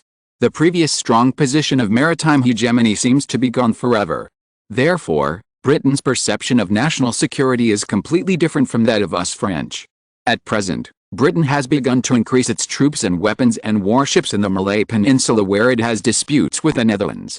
Since we lost the war with Germany in 1870, France has enjoyed the free peace of Britain's support for us against Germany in the past 10 years, or the Britain leads the spear diplomacy, and we only support the shield style, and has fully developed its own economy and military strength. It has reached the point of rapidly transforming into a new era of realist diplomacy. Queen Eugenie, we have become a country that needs to be able to check and balance Britain and can actually participate in the balance of European diplomacy. This is the route we should return to. Currently, 65% of the citizens in Paris agree with this. The citizens also intend to significantly expand trade and customs clearance activities with the Netherlands, which was previously considered taboo, hoping to open up a new pattern of economic development and military diplomacy development. Napoleon III looked at his wife who was talking freely, and after a moment of silence, he said, "What all countries are most concerned about now is the current security situation. Whether in Europe or the Far East, our territory is right next to the forefront of the fight between the Netherlands and Britain. For France, isn't this the most perfect ally?" Queen Eugenie nodded and said, "Yes, the mainstream media in European countries that are currently talking about the Netherlands have generally changed their direction. Obviously, the Dutch island circling exercise has greatly touched the nerves of various countries. The strength and toughness of the Netherlands have made people no longer provoke each other casually." She raised her head. "In terms of France's diplomatic interests, Your Majesty, when Britain is no longer the dominant hegemon of gunboat diplomacy, it is time for us to thoroughly strengthen cooperation with this circle of allies headed by the Netherlands, and the premise is to improve Franco-Dutch relations. Napoleon I heard this, and finally closed his eyes, and finally opened them and said, "Okay, do as the Queen said." Support the efforts made by the Second French Empire government to improve relations with the Netherlands. Le Figaro on November 17, 1880. This newspaper opened a new chapter in the diplomacy of the Paris government. Then the newspaper reported, "Welcome the Dutch government and the Second French Empire government to explore solutions to bilateral disputes as soon as possible, hold talks regularly, and sincerely discuss solutions to various international, regional and bilateral conflicts between the two countries." Faced with the news of the largest French newspaper Le Figaro, various countries have shown wonderful discussions. Among them, London, England, was furious and summoned the head of the Second French Empire Embassy in London to express dissatisfaction. Chapter 840. Do not enter within 30 nautical miles of the British mainland, otherwise. In response to the French Napoleon III's signal of easing relations with the Netherlands, Paris cheered for a while. Britain's anger could not stop the French from sitting on the fence. However, the Netherlands was not very grateful. In an interview with the European Times Broadcasting Company, which is aimed at European listeners, the director of the Netherlands International Intelligence Agency, Mackay said in Amsterdam on Monday, November 22, 1880, "We are sure that the leadership of the French cabinet government is considering preparing to establish a more friendly relationship with the Netherlands, but we are more convinced that the government of the Second French Empire is still, as always, conducting in-depth cooperation with Britain in the Far East, Southeast Asia and East Asia, which is damaging the political and economic interests of the Netherlands. On the one hand, France has expressed its expectations for friendly relations with us, but on the other hand, it is doing things that undermine the foundation for the establishment of a more friendly relationship between the two countries. We are really sad about this. Therefore, we have not seen evidence that France has made a decision or is ready to make a more friendly move toward the Netherlands. Of course, the Netherlands also hopes to establish a more stable relationship with the Netherlands and France, but the premise is that France needs to make more friendly moves to respond to our demands." As the Dutch intelligence giant Mackay publicly put forward conditions to France on the radio, European countries were completely shocked. Mackay's response to the Paris government's approach has triggered a wave of discussion.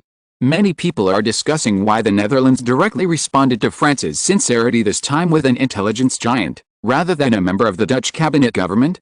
It's time for the United Kingdom of Sweden and Norway to follow the Netherlands and develop relations with Paris. Sweden's domestic post and Norway's Aftenposten. What kind of deep-seated meaning is there? Does it mean that the Netherlands and France have begun to have secret intelligence contacts?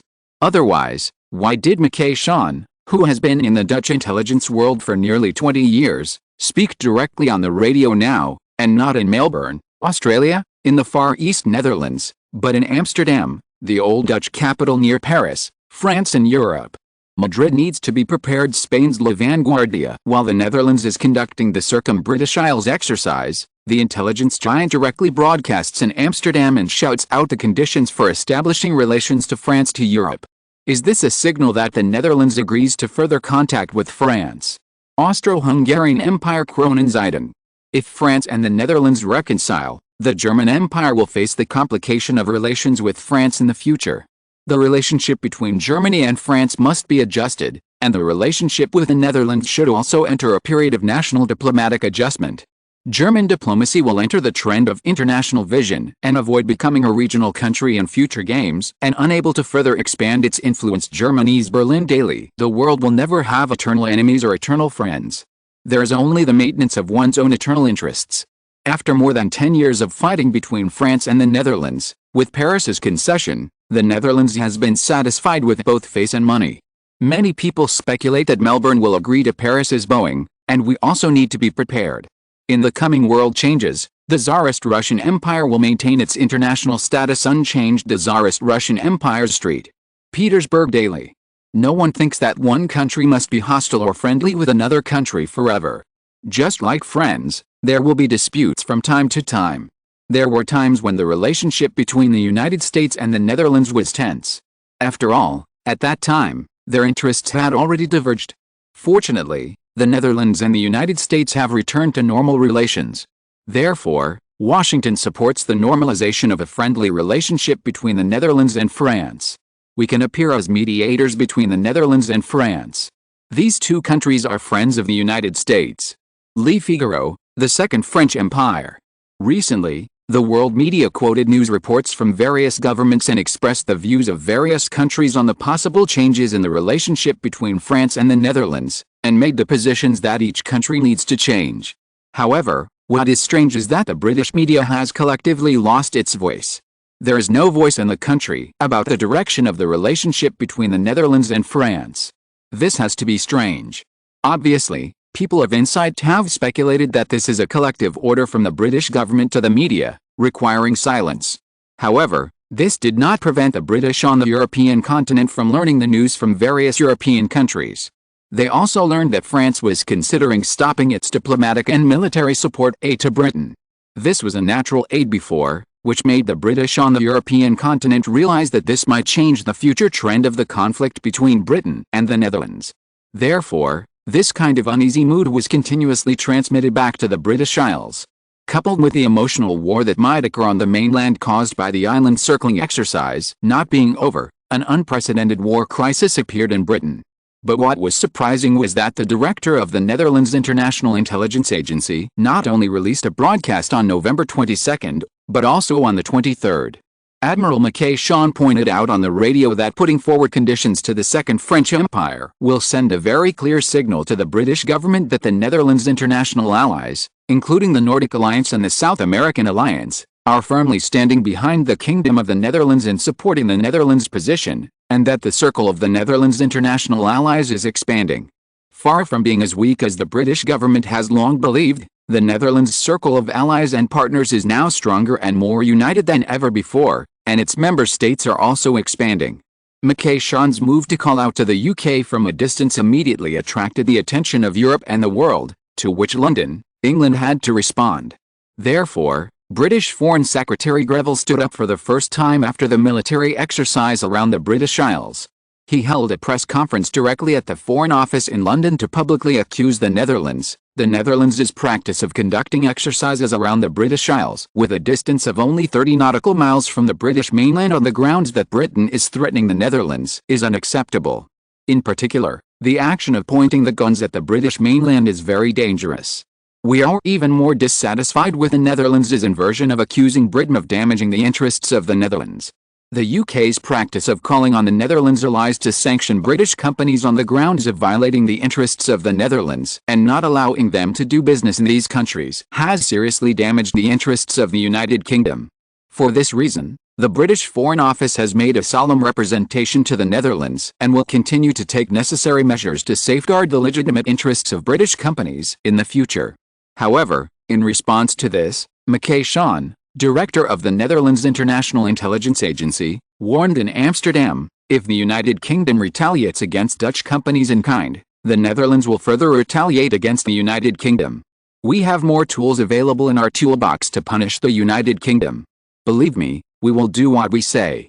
We also don't want the British government in London to continue to damage the interests of the Netherlands. If the British government really continues to do so, it will be very risky and unwise. Chapter 841, Using Japan to Control Russia? Using Japan to defeat Russia. The Netherlands urges France not to provide military and political support to Britain, otherwise it will face serious consequences if it crosses the red line. On November 24, 1880, Queen Eugénie, regent of the Second French Empire in Paris, said at the Paris Parliament, as a world-class power, the Second French Empire adheres to an objective, open and fair position on the issue of conflicting interests between Britain and the Netherlands, and is actively committed to mediating and promoting talks. We will not participate in it, nor will we continue to add fuel to the fire as rumored by the outside world. In the next period of time, Paris will maintain friendly relations with Britain, its neighbor that closely follows the English Channel, and will work with the Kingdom of the Netherlands that borders us to the north to promote the restoration of bilateral relations to the friendly relations before 1868. Regarding the issue of the ownership of the Strait of Malacca, the source of the Anglo-Dutch conflict, Paris will not take sides and support either side or oppose the other. We support the two countries to negotiate a solution rather than go to war. After all, that will hurt both countries. No one expected that the regent of the Second French Empire, Empress Eugénie, would directly stand up and express her position, and her attitude was to choose not to take sides.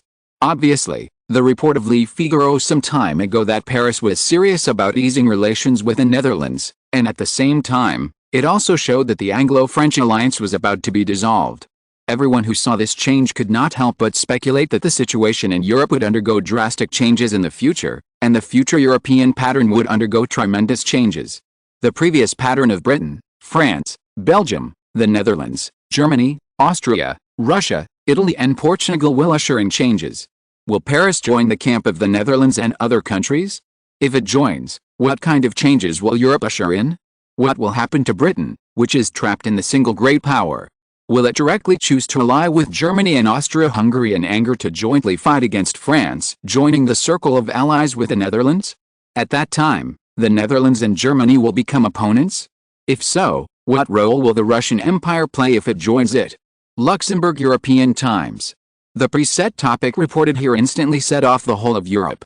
Every time the preset topic of this newspaper attracts everyone's attention and brain, it must be said that this speculation has interested everyone. It is not just a topic of other people's homes. This has involved almost everyone in the world. It is said that the governments of Qing Dynasty and Japan in the Far East have held diplomatic policy meetings for this bold speculation, and are obviously preparing to formulate a response plan for this. The warships of the Netherlands, Sweden, Denmark, and Spain are continuing joint exercises around the British Isles. The most concerned thing at present is the joint exercise fleet formed by the Netherlands and Spain in the south, because the fleet is currently too close to Dublin, Ireland, which is 30 nautical miles away from the warning of British Foreign Secretary Granville. The Netherlands and Spain are both big countries, and Britain dare not act rashly. However, the British fleet in the Irish Sea is also there to wait. As long as the joint fleet of the Netherlands and Spain crosses the 30 nautical mile red line set by the United Kingdom, Britain will fight the enemy with all its strength. When the navies of the three countries were confronting each other in the Irish Sea, British Prime Minister Gladstone suddenly arrived at Milford Haven in the west of England by rail with British military personnel from London on November 25, 1880, and solemnly watched the British deployed Home Fleet Squadron there, and ordered to be ready to defeat the invaders at any time. Milford Haven is located in the south of the St. George's Strait, where the Irish Sea of the British Isles exits the Atlantic Ocean. It is located in a throat area. The port is a deep-water port and is the headquarters of the British Home Fleet Squadron. If this fleet is suddenly blocked at the gateway to the ocean in the St. George's Strait, the Dutch and Spanish joint fleets in the Irish Sea will be caught in a disadvantageous position. At that time, this move by the United Kingdom immediately frightened the eyes of international attention. Does the United Kingdom dare to attack the Dutch and Spanish fleets in the joint exercise here? Or is it pretending to scare the Dutch and Spanish?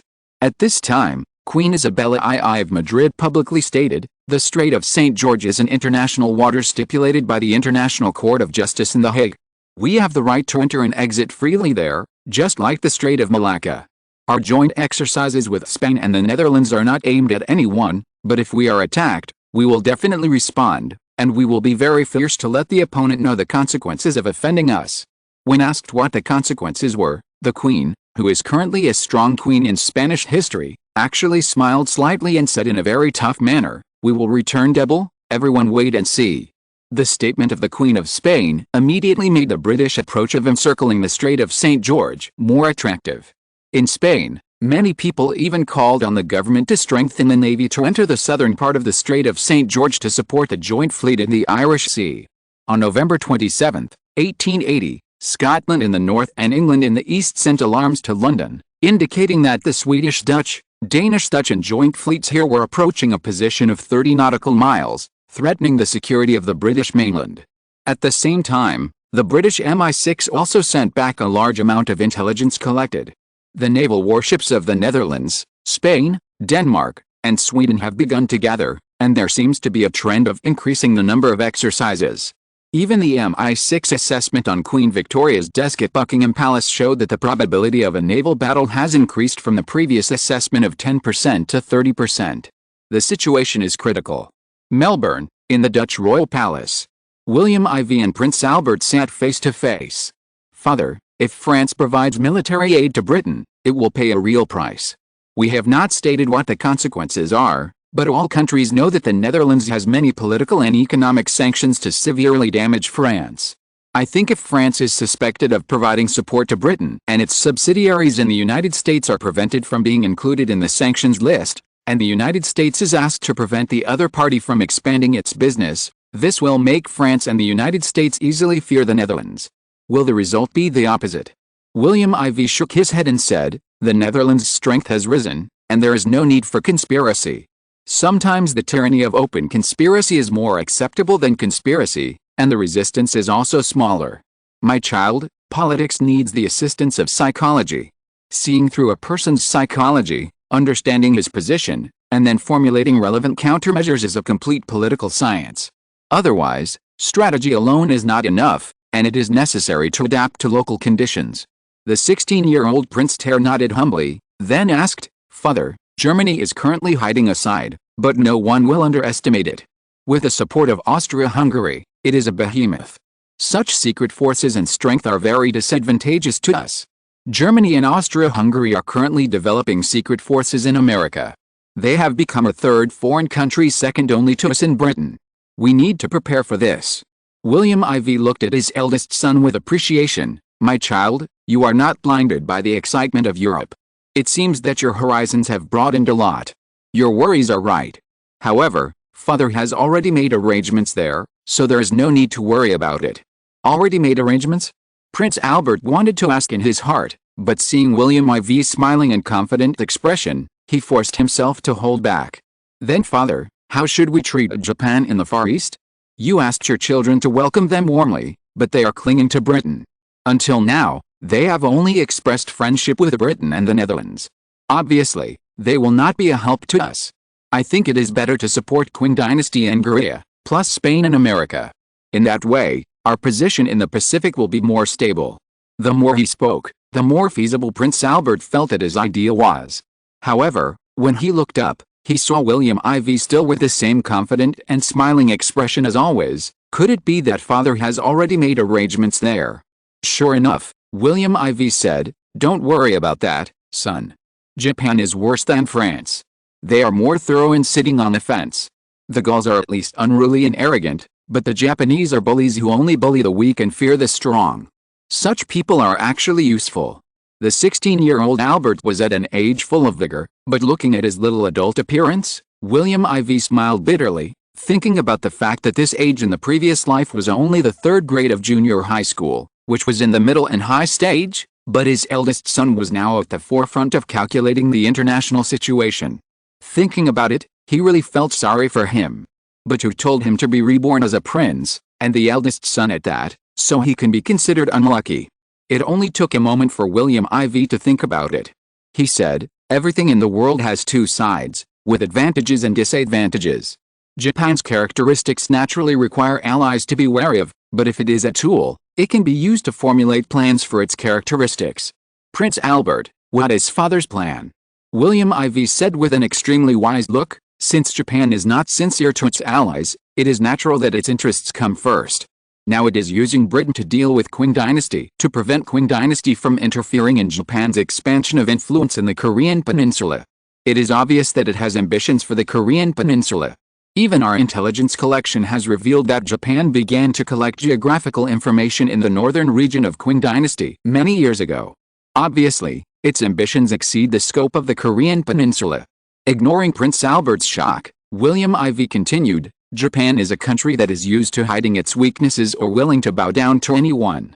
My son, what do you think about this? The Russian Empire is building the Trans-Siberian Railway after hitting a wall everywhere in Europe. Both countries are squeezed by the northern part of East Asia, and the relationship between the Russian Empire and us has also declined recently. For the sake of our Dutch position in the Far East, what do we need to do at this time? Albert was so clearly awakened by William IV that he didn't understand the problem. He said excitedly, Father wants to use Japan to balance the Russian Empire's ambition to expand its territory in the Far East. William IV shook his head again. In the face of Prince Albert's confusion, William IV said briefly and horrifyingly, no, I want to train Japan to defeat the Russian Empire, and then turn around and slowly deal with Japan. Albert's head was buzzing at this time, and he kept asking himself in his mind, will this work? Chapter 842, The Russian Empire Could Not Hold Back. 1880, The Prince of Wales and Prince Edward of the United Kingdom expressed the royal attitude on behalf of Buckingham Palace in the House of Commons on Monday and made a strong statement. The continued circumnavigation of the British Isles is a powerful insult to Britain and a slap in the face of the British people. This will block the possibility of resuming negotiations to restore the easing of relations between the Netherlands and Britain. Our enemies are doing this. They refuse to understand that their goals will inevitably lead to complete failure, which will lead to everyone losing, falling apart, and a world tragedy will be born. He called on the British people in the House of Commons that everyone should support the decision of the cabinet government, and also called on the cabinet government to respond as soon as possible to the Netherlands-led solution to circumnavigate the British mainland. We have never conducted domestic coastal exercises against the Netherlands. What the Netherlands is doing now has caused them to fall into moral decline. We need to formulate a counterattack plan. If we veto it, the British will not be able to hold their heads up in the world. This is related to Britain's position in the world. Gladstone must have the responsibility to maintain the national dignity of the British Empire in the cabinet government, even if it means starting a war. The speech of Crown Prince Edward was passed from the House of Commons. Suddenly, all countries received the full content of the speech from the embassies and intelligence agencies in the UK and responded to it one after another. First of all, the Netherlands. The Dutch Ministry of Foreign Affairs stated that the Netherlands' continued pressure on Britain is a signal to prevent Britain from taking risks to start a war against the Netherlands and its allies, and it is also a signal to Britain's partners not to support the provision of weapons and troops to Britain to encourage Britain's ambition to start a war. The Dutch Ministry of Foreign Affairs emphasized that if Britain and its partners cross this red line, they will face more serious consequences than the current situation around the British Isles. The specific consequences were not stated, but the artillery exercises within 30 nautical miles of the UK are self-evident. They are a warning that the threat of attacking the UK mainland and bringing the war to the UK mainland will be realized. Not only the Netherlands reacted in this way, but on November 27, 1880, the Ministry of Foreign Affairs of Sweden, an ally of the Netherlands, revealed that the Netherlands was discussing with Sweden and Denmark to prepare for joint defense exercises at the entrance of the Nordic land and the Baltic Sea in response to the threatening signal sent by the British Crown Prince Edward in the British House of Commons. On the other hand, the Swedish Ministry of Foreign Affairs also stated that Spain will continue to act responsibly and participate in all activities together with the Nordic Union member states. In this regard, Cantor, Director of the Netherlands National Security Council and Coordinator for Atlantic Affairs, said in an interview with the European Times in Melbourne on the afternoon of November 27, "We will continue to send a strong signal that we believe that providing military support to the UK at this time would be a serious mistake. This is already destroying the peace. I believe everyone expects that we will treat accomplices like the principal offenders and hit the other side hard." If the statement of the Ministry of Foreign Affairs represents the Dutch government, then the appearance of Cantor, Director of the Netherlands National Security Council and Coordinator for Atlantic Affairs, made everyone aware of the attitude of the Netherlands. After all, Mr. Cantor is the chief think tank of the most important think tank of King William IV of the Netherlands. His attitude has clearly shown the tough attitude of the Dutch royal family, which complements the Dutch cabinet government. In response to the tough statements by Cantor in the Dutch Ministry of Foreign Affairs, and accusing Britain and its partners of undermining world peace, a spokesman for the British Prime Minister's office at 10 Downing Street accused the Netherlands of spreading false information, and pointed out that Britain had no right to dictate the relationship between Britain and its allies, and Britain would never accept coercive pressure. At the same time, the spokesman for the British Prime Minister's office also said that Britain did not believe that the Netherlands could remain unscathed after damaging the interests of Britain and its allies. The Netherlands has repeatedly mentioned the issue of Britain's allies supporting Britain in recent days, which has attracted the attention of countries with close relations with Britain. Facing the pressure from the Netherlands and its allies, all countries have felt tremendous pressure. Belgium is Britain's most staunch ally. In its capital, Brussels, many people have begun to oppose the one-sided support for Britain. More than 50% of the people in Brussels even said that Belgium should choose to diversify its diplomacy instead of being loyal to Britain. In the Ottoman Empire, another major ally of Britain, although the latter was already in the range of allies and partners of Britain, with the pressure from the Netherlands and other countries, the Ottoman Empire has already begun to doubt Britain.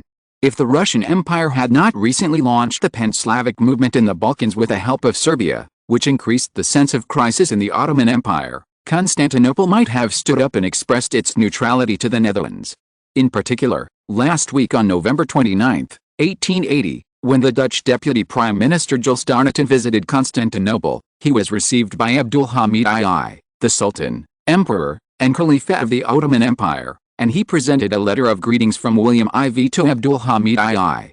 Jules Donatan later held talks with Prime Minister Midhat Pasha of the Ottoman Empire in Constantinople. Jules Donatan made it clear at a public press conference that the Ottoman Empire should not support Britain in launching any war. He also did not think that the Ottoman Empire would provide any weapons and troops to support Britain, and the Ottoman Empire has not done so far. But he did not care that the Prime Minister Midhat Pasha of the Ottoman Empire was standing next to him. He warned that any such action would attract a response from the Netherlands and its allies. At the same time, the accompanying Chief Deputy Minister of the Dutch Ministry of Foreign Affairs, Nicholas Pearson, said in a public interview that we will not pursue the support provided by British partners and allies before, but from now on, we will keep a close eye on this type of action around the world and we will respond to it. In addition, Nicholas Pearson, who was the Dutch ambassador to Prussia 17 years ago and was appreciated by Bismarck, the then Prime Minister of Prussia, revealed in an interview with the European Times that there has been no formal contact between the cabinet government of the Kingdom of the Netherlands and the cabinet government of France, but he expects the two countries to start a dialogue in the near future. The Netherlands suppressed France from left to right, causing France to have concerns, causing cracks in the Anglo-French alliance, and then wooed France, forcing the latter to bow its head, which shocked the world. In addition, there was no news before the visit of Deputy Prime Minister Jules Donatan to Constantinople, and the Ottoman Empire and the Kingdom of the Netherlands were publicly exposed after arriving. This made people doubt that the Ottoman Empire, Britain's ally in the Middle East and Southeast Europe, had also rebelled. At this moment, everyone understood that Britain's situation was becoming more and more difficult. The Netherlands' offensive against Britain became more and more sharp, and the world seemed to be becoming more and more unpredictable. Is this the result that everyone in Zhuhai City wants to see? Not necessarily. The German Empire and the Russian Empire, which are also capable, would not allow the Netherlands to do so. On November 28, 1880, when the world was paying attention to the competition between Britain and the Netherlands, the Russian Empire finally couldn't help but take action first. If you're listening to this novel on a channel other than Fanfic World, it means they downloaded and uploaded it without effort. We cordially invite you to visit our channel, Mundo Fanfic Novelis. There you'll find the original version of this story and you can explore many other novels of various genres.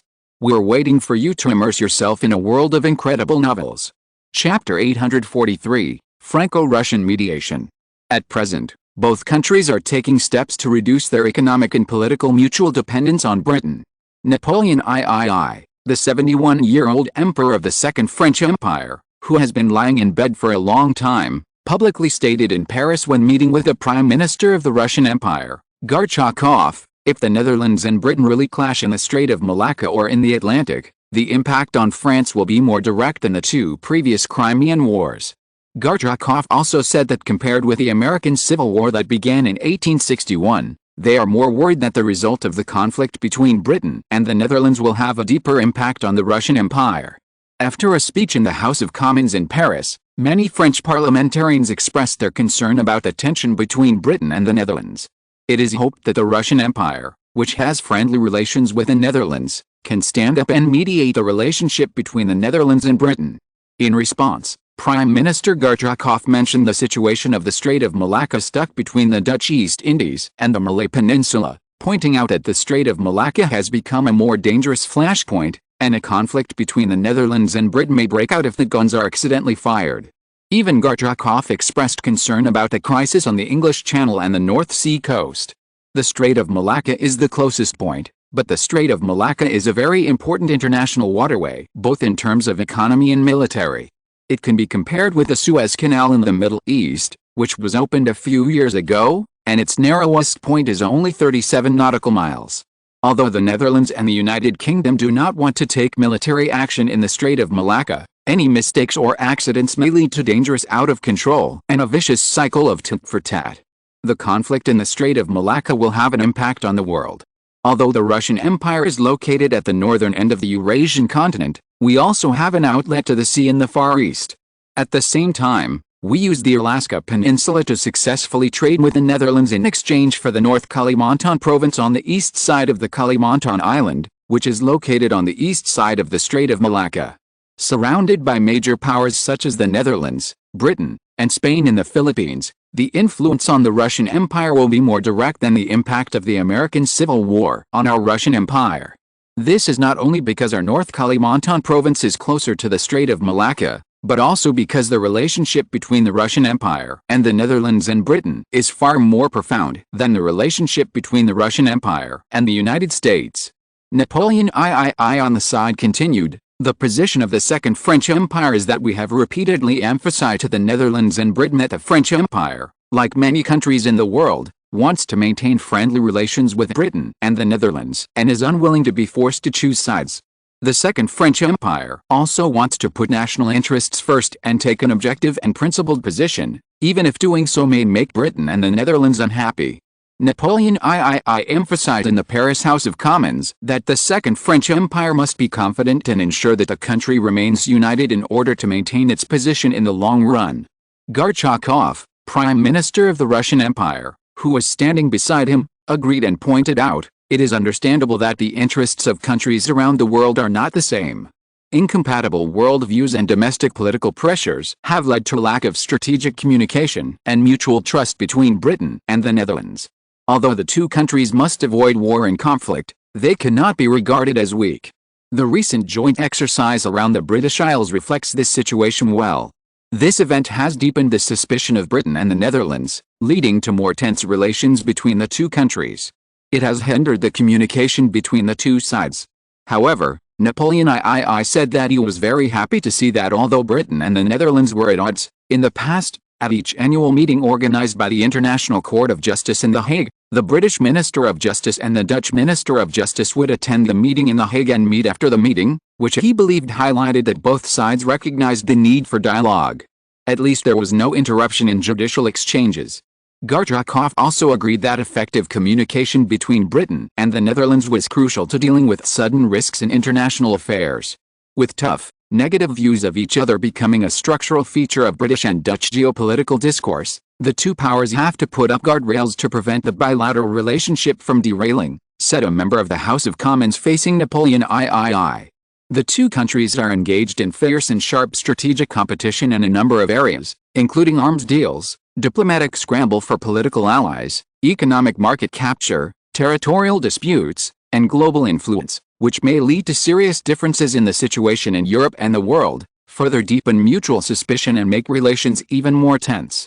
Both sides take steps to reduce conflicts in economic markets and diplomatic politics. Napoleon III believed this may have a major impact on the world, and France, whether in Europe, South America, the Caribbean, Africa or the Far East, has territories around the Netherlands and the United Kingdom, and France will inevitably be affected.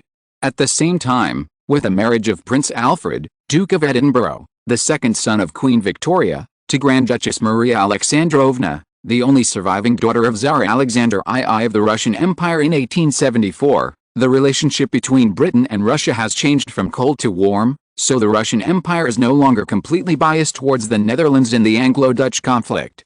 Therefore, Gorchakov also followed the rhythm of Napoleon III and agreed with his point of view.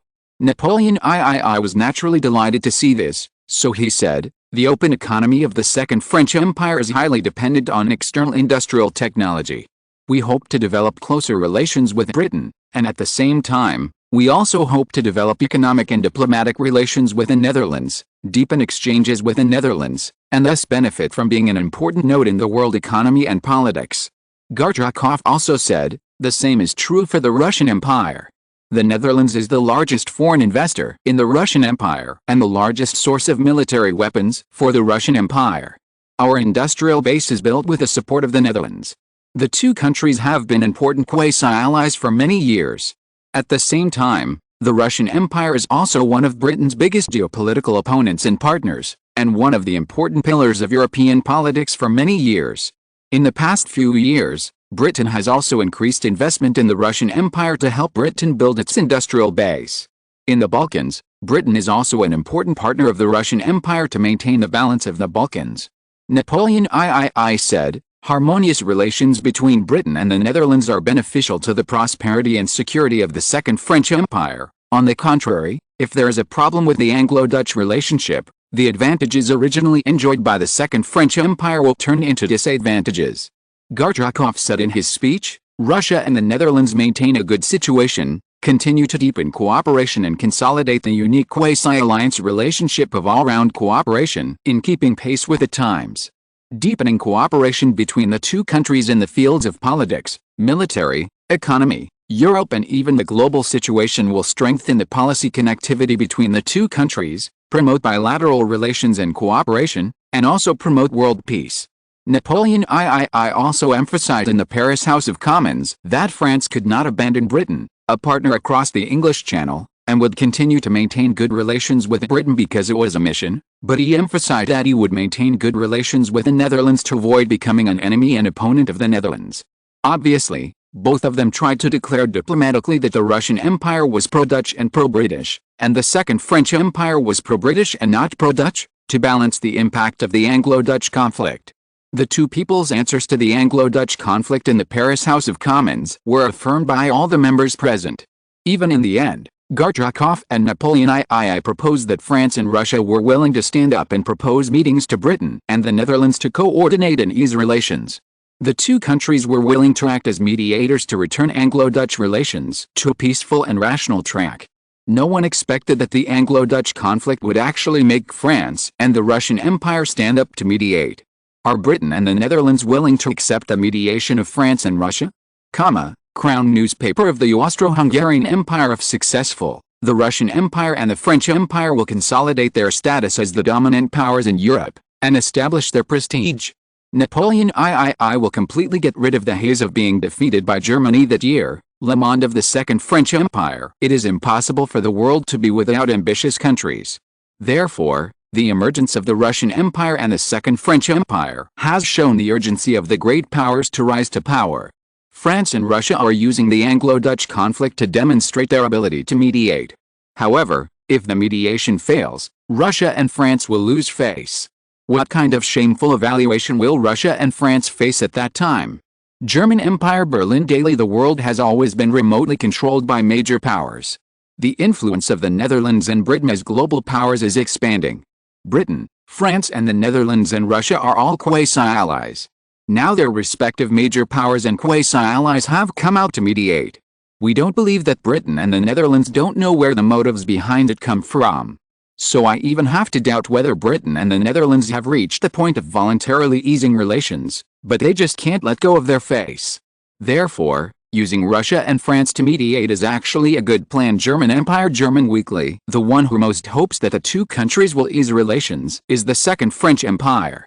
At present, the biggest rival of the Second French Empire is not the Netherlands in the north of Europe, nor the Netherlands in the Far East, nor the Russian Empire in northern Europe, but the German Empire, which defeated them in 1870 and occupied Paris and directly became an empire in Paris. The German-Austro-Hungarian alliance is definitely the biggest pressure for France, especially when the Germans also divided the Lion government in the south and occupied half of France. Therefore, at present, the best ally for France is Russia, stabilizing the relationship with Britain. If the relationship between France and the Netherlands turns into a partner or even a quasi-ally, then Spain and southern France will also follow the Netherlands.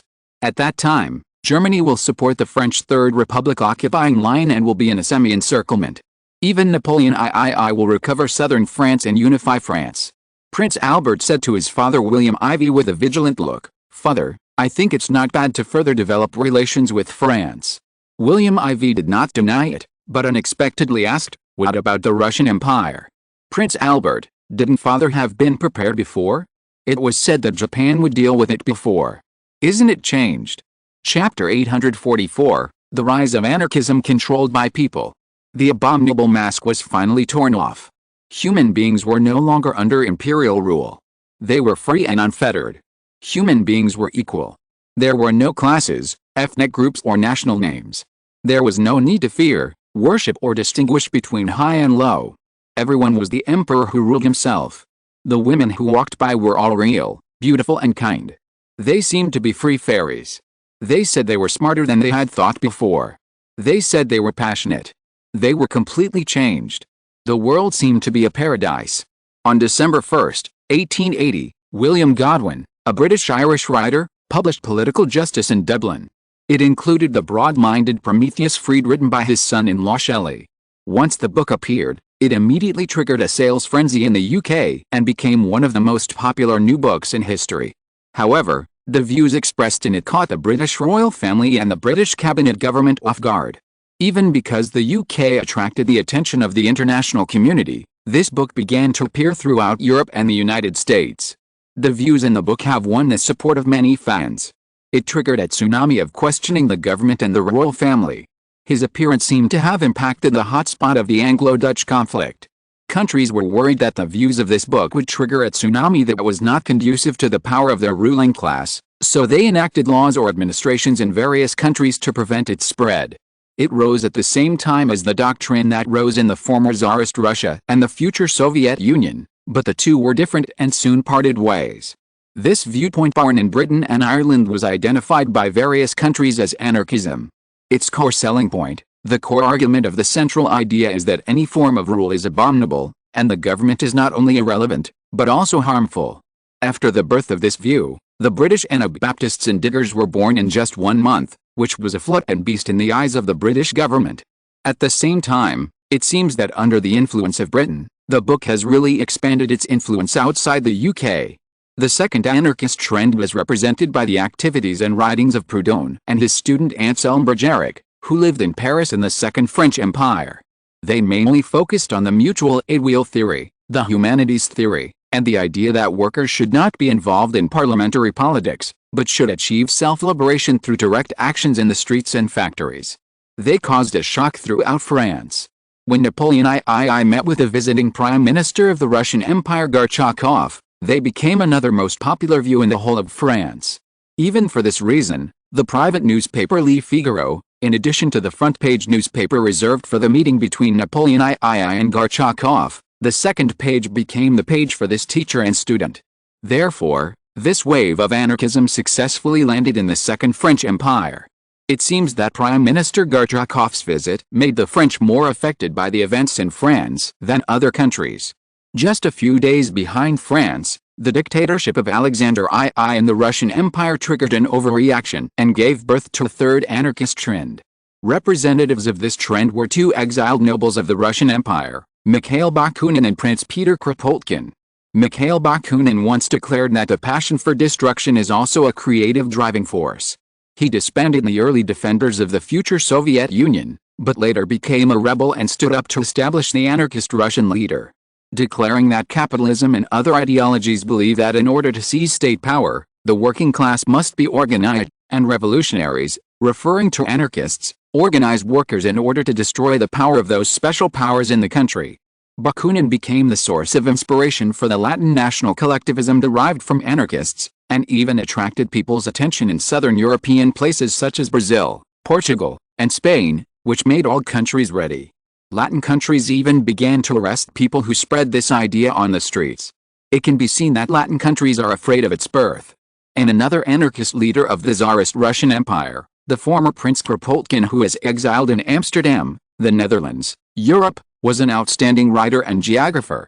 He participated in the struggle to establish a government without any central government and social movement. He chose the right time to publish The Conquest of Food under the wave of anarchism brought about by Britain and Ireland. Fields, Factories and Workshops and Mutual Aid and Other Works. Although the ideas of these new books are not as extreme as those of the previous ones, they have alleviated the troubles caused by the previous ones. His status is accepted by the people of this doctrine, and even by people in many countries including the Netherlands, because his books point out the compliments of various countries, which makes the rulers of various governments reluctantly accept his views. So his books have not been completely banned. It has become the most widely circulated book on the market, including in his homeland before he failed in the competition for the throne of the Tsar and before he went into exile, and in the Tsarist Russian Empire. Alexander II did not order it to be banned. Britain, France, Tsarist Russia, and the Netherlands are all like this.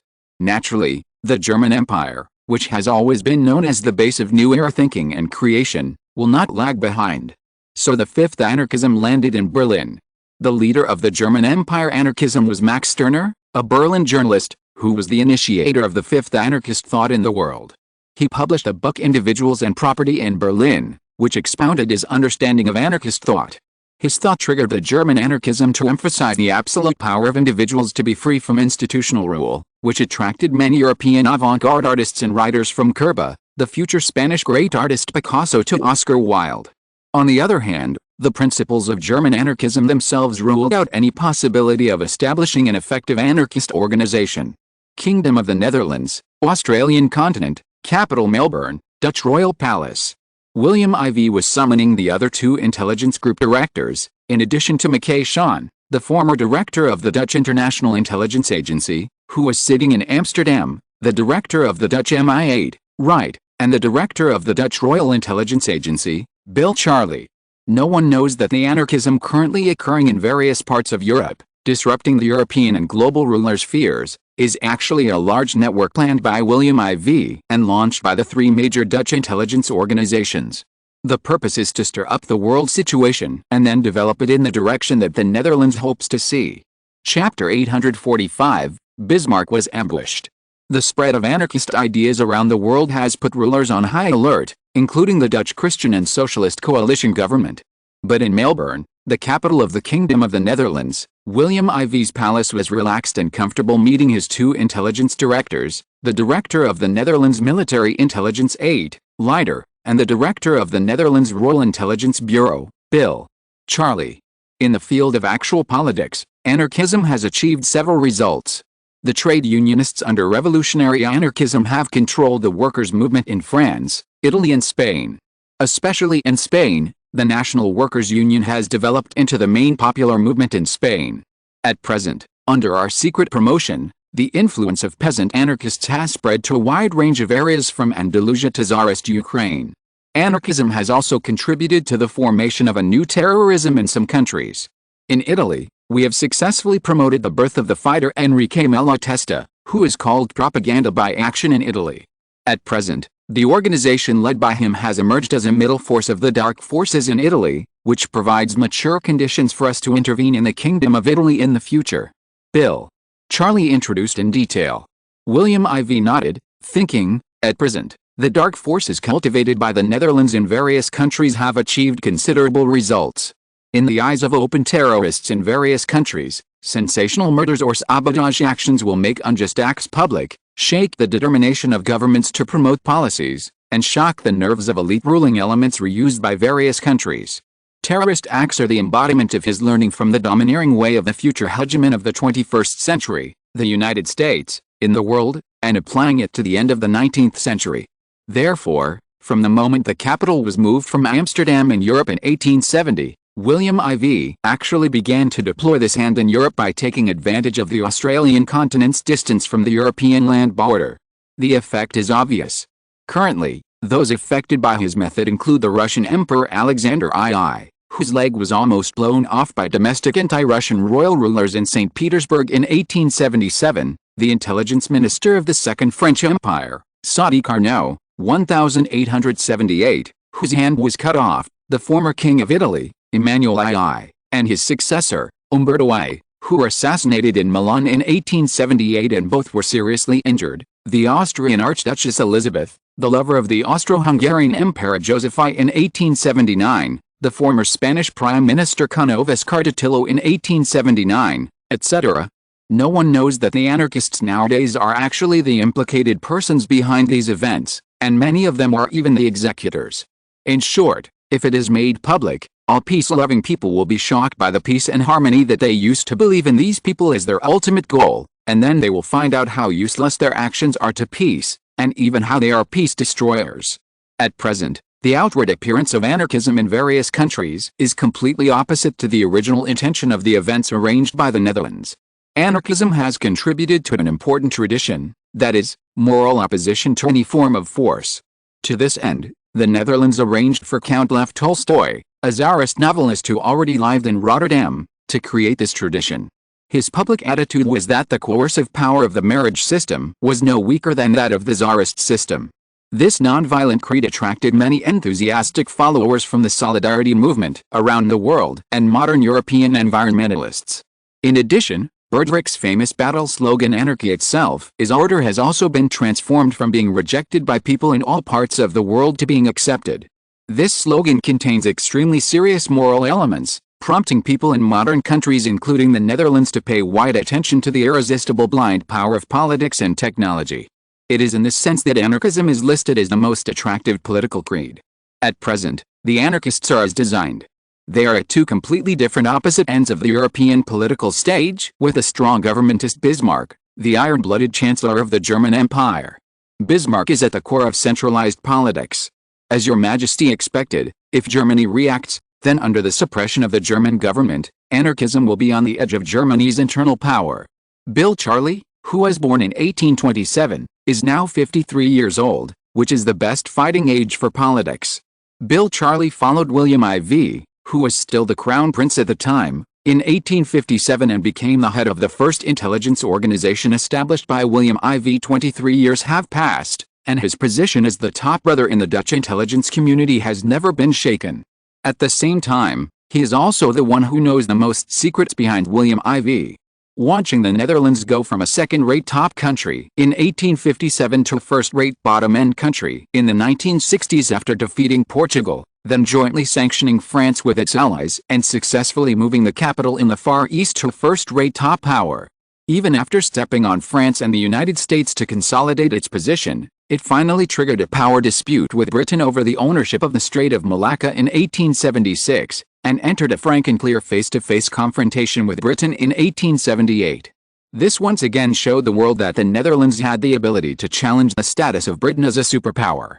Even in the latest European Times Comprehensive National Power Ranking of countries, although Britain still occupies the first place with its population and large overseas colonies, such as the Indian Peninsula, Canada, South Africa, etc., the Netherlands has already surpassed the German Empire, which has shrunk back to Europe and has limited influence, and has become the world's second largest comprehensive national power.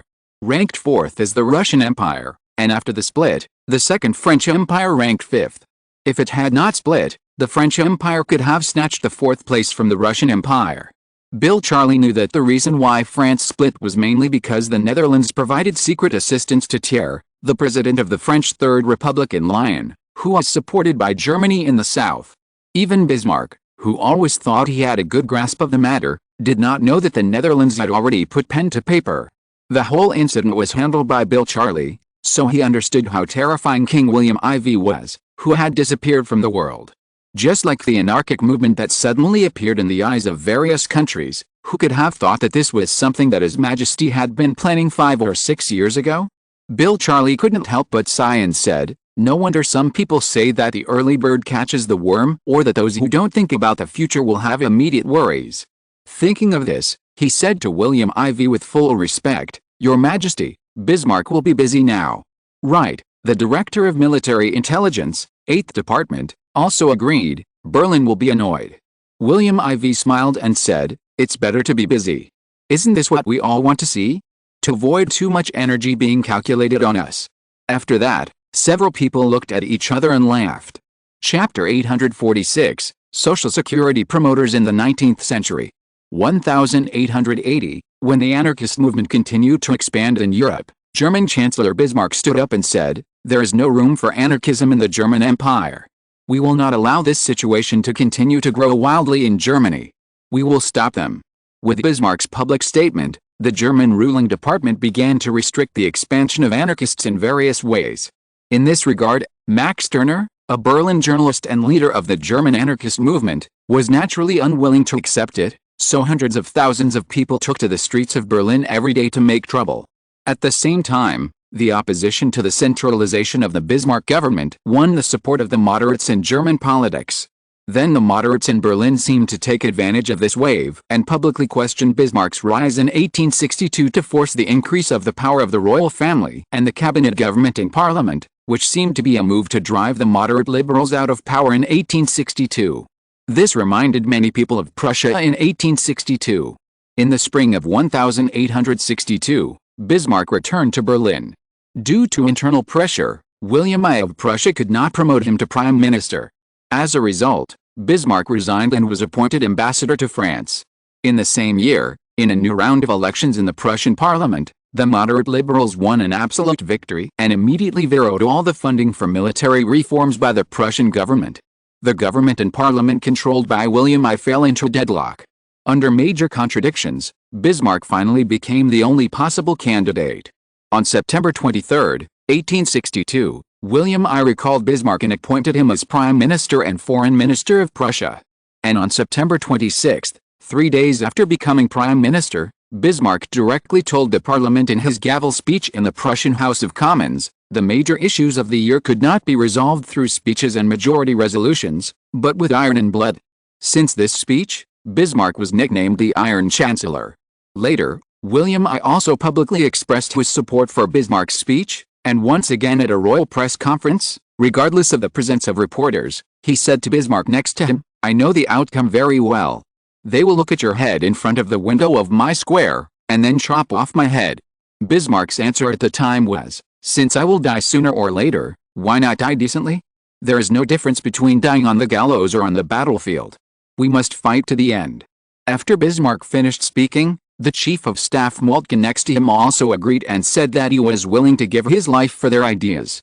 It was precisely because of this public press conference that the world knew how strong the trust between the German Iron Triangle was. From then on, a very special and strong relationship was formed between the King of Prussia and his Prime Minister and Chief of the General Staff. Only after Bismarck became Prime Minister, in order to resolve the conflict with the Parliament, he wanted to divert the attention of the parliamentarians with the great cause of the unification of the German Confederation and win the support of the working class to counter the bourgeois liberals. Soon, he aimed at the Three Dynasties War. The Schleswig and Holstein Wars between Prussia and Denmark, the German Confederation Bosch big fight between Prussia and Austria, and the Central and Western European land hegemony fight between Prussia and France. In the end, he was right, and he won every war. So Bismarck became the most powerful prime minister in Europe in the past 20 years, which also brought great prestige. So this time Bismarck's statement in Berlin immediately made the governments of other European countries suppress the expansion of anarchists in the country. On William I's desk, there are many actions taken by Germany to suppress anarchists. Bill Charley, director of the Royal Netherlands Intelligence Agency, said with some concern, "Your Majesty, Bismarck's strong influence and the huge support of the working class in Germany seem to have been effective in blocking the expansion of anarchism. Many local German trade unions have begun to restrict the expansion of the internal structure of the anarchist movement. If it continues like this, it will be difficult to develop on a larger scale." He said with a look of regret, no one expected that Bismarck would directly stand up against anarchists. William IV, since they have been hostile from the beginning, it is inevitable to stand up. It's just a matter of time. Bismarck is the most powerful prime minister in Europe. He has the most concentrated power. Facing an equal power organization that calls for no government management and everyone to manage themselves, do you think that in the face of such an enemy who tries to dilute his rights, Bismarck will be kind and wait for the other party to grow stronger before making a gentleman's friendship? Bill Charley was stunned when he heard this, then nodded and said, "You know what? Bismarck is a man who never suffers losses, and he really likes to use the best means to nip his opponents in the bud." William IV smiled faintly. Compared with many popular sciences and Baidu encyclopedia in later generations, he knows more about Bismarck after dealing with him for 23 years since 1857 when he started traveling through time. The 65-year-old Otto von Bismarck dominated Prussia and the German Empire in the late 19th century. This guy tried to control Europe by controlling the German Empire. Bismarck was also the main creator of the European order after the European Revolution in 1848. He really entered the Prussian political arena in this year, and therefore succeeded to the throne and hated the revolutions that took place in various parts of Europe. Bismarck's personality and policies are quite contradictory. In the German Empire, Prussia before 1870, Congress and diplomatic meetings, the Iron Chancellor's facial expressions were intimidating, but in private he was a hysterical and insomniac. After more than 20 years of development of Dutch intelligence, William IV's intelligence collection still knew that Bismarck was an addict. As a land-owning Junker nobleman, he loved his estates in Schönhausen and Walsen, but led the largest industrialization program in continental Europe. This guy was still an old-school Prussian conservative and a monarchist who didn't take the monarch seriously, but he accepted the nationalism of his liberal opponents. He brought universal suffrage to the German Empire and promoted social insurance. Yes, in the late 19th century, the German Empire had tacitly had social insurance in the 1860s under Bismarck's rule. The Netherlands also followed the practice of the then Prussian kingdom and began to promote social insurance to the whole people in 1868. It even did better than Prussia. Later, when the German Empire was unified and other member countries intervened, Germany was far behind the Netherlands in promotion. He made many contributions to Germany in terms of social welfare, but his ambition made him a victorious militarist, but he was endlessly worried about the results of his victory. He was the so-called hero of German unification, but he was determined to split the internal factions and social public opinion of Germany. The key to his success was an extraordinary combination of strength and restraint. Chapter 847, From Love to Hate Between the Netherlands and Germany. He established a position of great power, and made concessions little by little cautiously, so that his opponents would feel relieved and at ease, thus eliminating their hostility. What impressed William IV the most was a sentence Bismarck said in the House of Commons: "You can do anything with a bayonet, but you can't become one of them with a bayonet." The past 23 years of travel.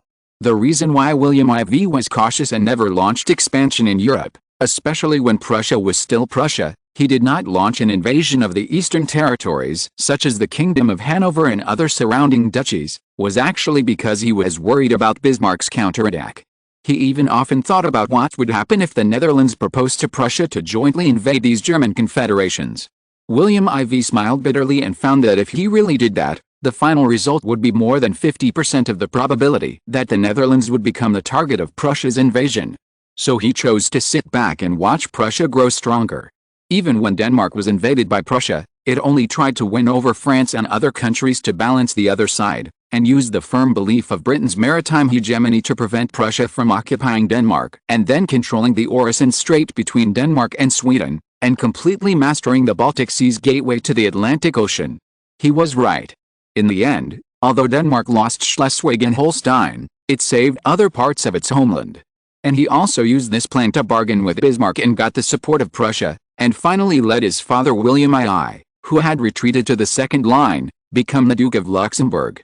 In 1863, King Otto I of the Kingdom of Greece always used officials from the mother country of Bavaria, which made the Greeks disgusted and dismissed. He pushed his father to take the opportunity to become the successor of Otto I, who had just been driven away from the Kingdom of Greece, and he was called the King of Greece from the former King of the Netherlands and the Duke of Luxembourg. It can be said that this was the biggest gain for him and Bismarck to use each other for the first time. After that, the three countries of Prussia, the Netherlands and France tacitly cooperated in occupying colonies in Africa. William IV acted as an intermediary and lobbied Bismarck, which gave them enough weight when facing the European hegemon France. In the end, the Netherlands succeeded and gained huge benefits. This is the second cooperation with Bismarck. The third is the competition between the two in Britain. Facing the powerful Viscount Palmerston, who dominated the British political arena for 30 years and stepped on the Netherlands to split Belgium and Europe, the cooperation between the Netherlands and Bismarck eventually made the British old man who was famous in European politics pass away until 1866. Britain was also suppressed and could not suppress the rise of the Netherlands and Germany. This was the third time that William IV cooperated tacitly with Bismarck. The Netherlands got the opportunity to rise, and Germany got the support of the Netherlands. For the first time in the European pattern, it got the support of Sweden, Greece, the Netherlands and Tsarist Russia, and was no longer the lonely diplomatic lone wolf in the past. It can be said that the support of the Netherlands allowed Prussia to drive Austria away from the German Confederation, so that Prussian unification could obtain a better external environment. Conversely, the same is true for the Netherlands. The third cooperation between the two laid the foundation for the rise of the two countries, especially the Netherlands, which accelerated the layout of the Far East. A stable European Netherlands has reached a critical moment, and there can be no accidents at this time. The fourth cooperation was in 1870, when Prussia, which unified the German Confederation, competed with France for the hegemony of the land in Central and Western Europe. The Netherlands suddenly lent Prussia the southern border of the Duchy of Luxembourg bordering France, which suddenly made France unable to react. It quickly occupied several key borders in eastern France, and finally accelerated the capture of Napoleon III of France and the occupation of Paris by Prussia. The Netherlands obtained the Bahrain Islands and Qatar Peninsula of the German Empire. At the same time, the Netherlands also obtained a large number of refugee populations caused by the Franco-German War. In those 2 years alone, the Netherlands obtained more than 500,000 German and French refugees. Among them, several duchies in the south that did not like Prussian rule, such as the Kingdom of Bavaria, Württemberg, and Battenberg, became the largest source of immigrants to the Netherlands. Prussia began to absorb a large number of talents from the two principalities in 1867. For example, the initial ounces of several world-famous Dutch automobiles such as Daimler-Benz and Mercedes-Benz were all immigrants from the above two principalities at that time. Even many celebrities immigrated to the United States during this period in their previous lives, but in the end, the emergence of the Netherlands in the Far East, relying on good publicity, the idea that the Dutch-Australian continent is more suitable for these than the United States has spread widely, so the Netherlands has shared the number of skilled immigrants and elite immigrants to the United States. It even occupies the majority, or the United States is just a transit station for Europeans to immigrate to the Netherlands. Therefore, the fourth cooperation with Bismarck allowed the Netherlands to successfully complete all preparations for moving the capital from Amsterdam, the Netherlands, Europe, to Melbourne, the Far East Australian continent, which was even better than expected. Therefore, when the capital was moved to Melbourne in 1871, the Australian continent in the Far East had long been out of touch with desolation. Although it could not be said to be prosperous, the big cities there, such as Sydney, Melbourne, Adelaide, and Bruce, were already densely populated and had the trend of cities. The four cooperations with Bismarck were almost all carried out in around every 3 years. They all cooperated to obtain, and then after absorbing nutrients, they waited for opportunities to absorb nutrients from Europe and even the world. However, he and Bismarck often had the same vision, but there were also huge differences, that is, on the issue of America. Prussia tried to build the power of Prussia and later the German Empire within America, and came to power to control the newly emerging American country with a mixed ethnicity. However, the Dutch have deep roots in America. As a defender, they will naturally not give up the power they have already obtained, so naturally the two countries have fought many times with the United States of America as a platform. From the cooperation in the Civil War during President Lincoln's time to defeat the Confederate States of America supported by Britain, to the subsequent confrontation between Germans and Dutch in the Lincoln government, and even Lincoln's successful assassination, the Germans were suppressed, and the Dutch President Andrews in power with a stable attitude. This shows that the Dutch have the upper hand in America. However, because of this, Bismarck worked hard on Stephen, the moderate president after Andrew, and repeatedly made the Germans revive and began to launch a new round of challenges to the Netherlands. At present, the American political circles are in a battle between Germans, Dutch and Irish. This is also where Bismarck and him have been fighting silently for more than 10 years. Thinking of this, William IV sighed, "It's a pity that the Netherlands and Germany have grown up. Europe can't trap Germany. Bismarck's expansion outside Europe will eventually face the Netherlands." Bismarck, perhaps he has long anticipated the arrival of this day. William IV suddenly moved in his heart and said bitterly, "Perhaps Queen Victoria has long anticipated that there will be such a day." Chapter 848, Seizing Bismarck's Achilles heel. In Melbourne, King William IV of the Netherlands and Bill Charles, the Director of Intelligence of the Dutch Royal Bureau, continued to have a meeting on the issue of intelligence collection. After receiving the intelligence, William IV quickly analyzed the pros and cons. William IV, although Bismarck has gained respect in various countries, the German people have mixed opinions about him. No one can deny that he has superb political art, but his moral values and various intentions are criticized. At present, in the German Empire, patriots and conservative defenders believe that Bismarck has brought an unprecedented period of stability to the country and Europe. Once William I dismisses this navigator one day, people will see only endless conflicts. In the eyes of liberal critics, Bismarck was and will always be Isaiah. In the words of Berlin, Bismarck is a great and evil man. Liberals believe that he is an aggressor who consciously uses war as a tool to implement policies.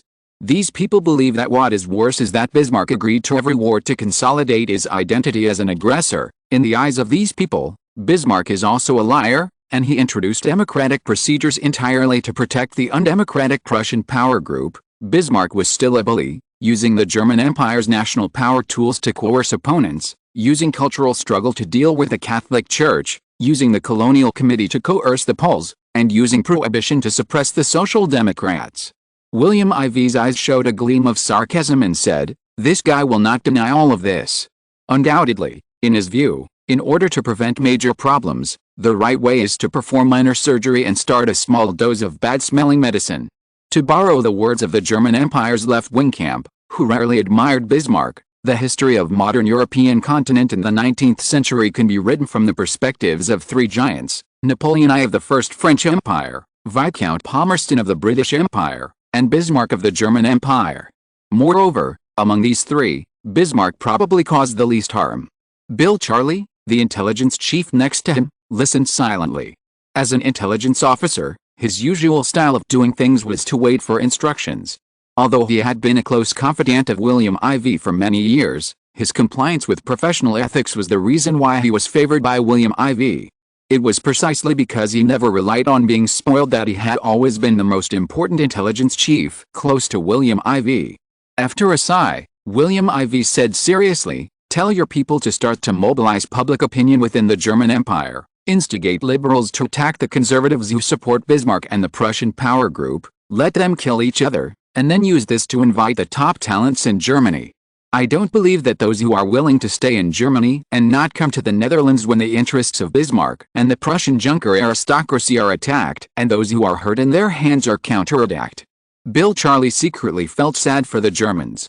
His Majesty's move was to cut off the fire from the bottom of the pot. Taking advantage of Bismarck's centralized politics, the three Dutch intelligence centers, the Netherlands International Intelligence Agency, the Netherlands Royal Intelligence Agency and the MI8, have jointly staged many prearranged plots in the German Empire and other countries on the European continent. Then the top talents they have chosen are bullied by the local government and capitalists, and then they hold a grudge. At this time, the Dutch intelligence personnel or the Dutch embassy and consulate staff will suddenly intervene, and then they will successfully get the talents they have chosen. This trick is not only successful in the German Empire, but also in other countries such as France. Bill Charley smiled and said, "In 1878, Bismarck issued a death order to the principalities and kingdoms under the entire German Empire, not allowing us to continue to immigrate Germans in large numbers in the German Empire. The effect appeared. In 1879, it was reduced by 2/3 from the previous basis. Now that His Majesty is doing this, it seems to be revenge equals Bismarck." William IV rolled his eyes at the other party. Then he said, "Since he likes to control quantity, then you should trade quantity for quality.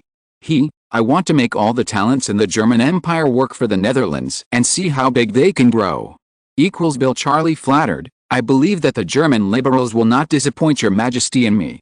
In addition, with the anarchists who have just been suppressed by Bismarck, Bismarck will have a headache in the future."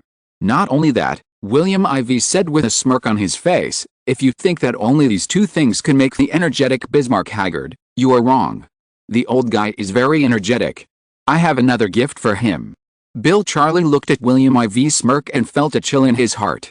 For so many years, he had a deep impression of this expression. He remembered that His Majesty had only shown this expression twice in front of him over the years. After the first time he showed this expression, Britain lost nearly 700 million armies in South Africa. Britain was embarrassed in front of the whole world, and the influence and deterrence of the British Empire declined. As for the second expression, it was because President Lincoln was assassinated not long after the invasion. This was the third time. What was His Majesty going to do? Was His Majesty going to take action against Bismarck? Thinking of this, Bill Charley was terrified. So he couldn't help asking, "Your Majesty, are you going to deal with Bismarck?" William IV looked at the cautious expression on his face and immediately understood the meaning behind his expression. Bill Charley said worriedly, "It is not an exaggeration to say that Bismarck is the backbone of the German Empire. If your Majesty really deals with Bismarck, the assassination will be discovered, and the Dutch territory in Europe will be devastated. William I, Bismarck and Moltke are the German Iron Triangle. Although losing one is a big loss for Germany, other European countries can breathe a sigh of relief.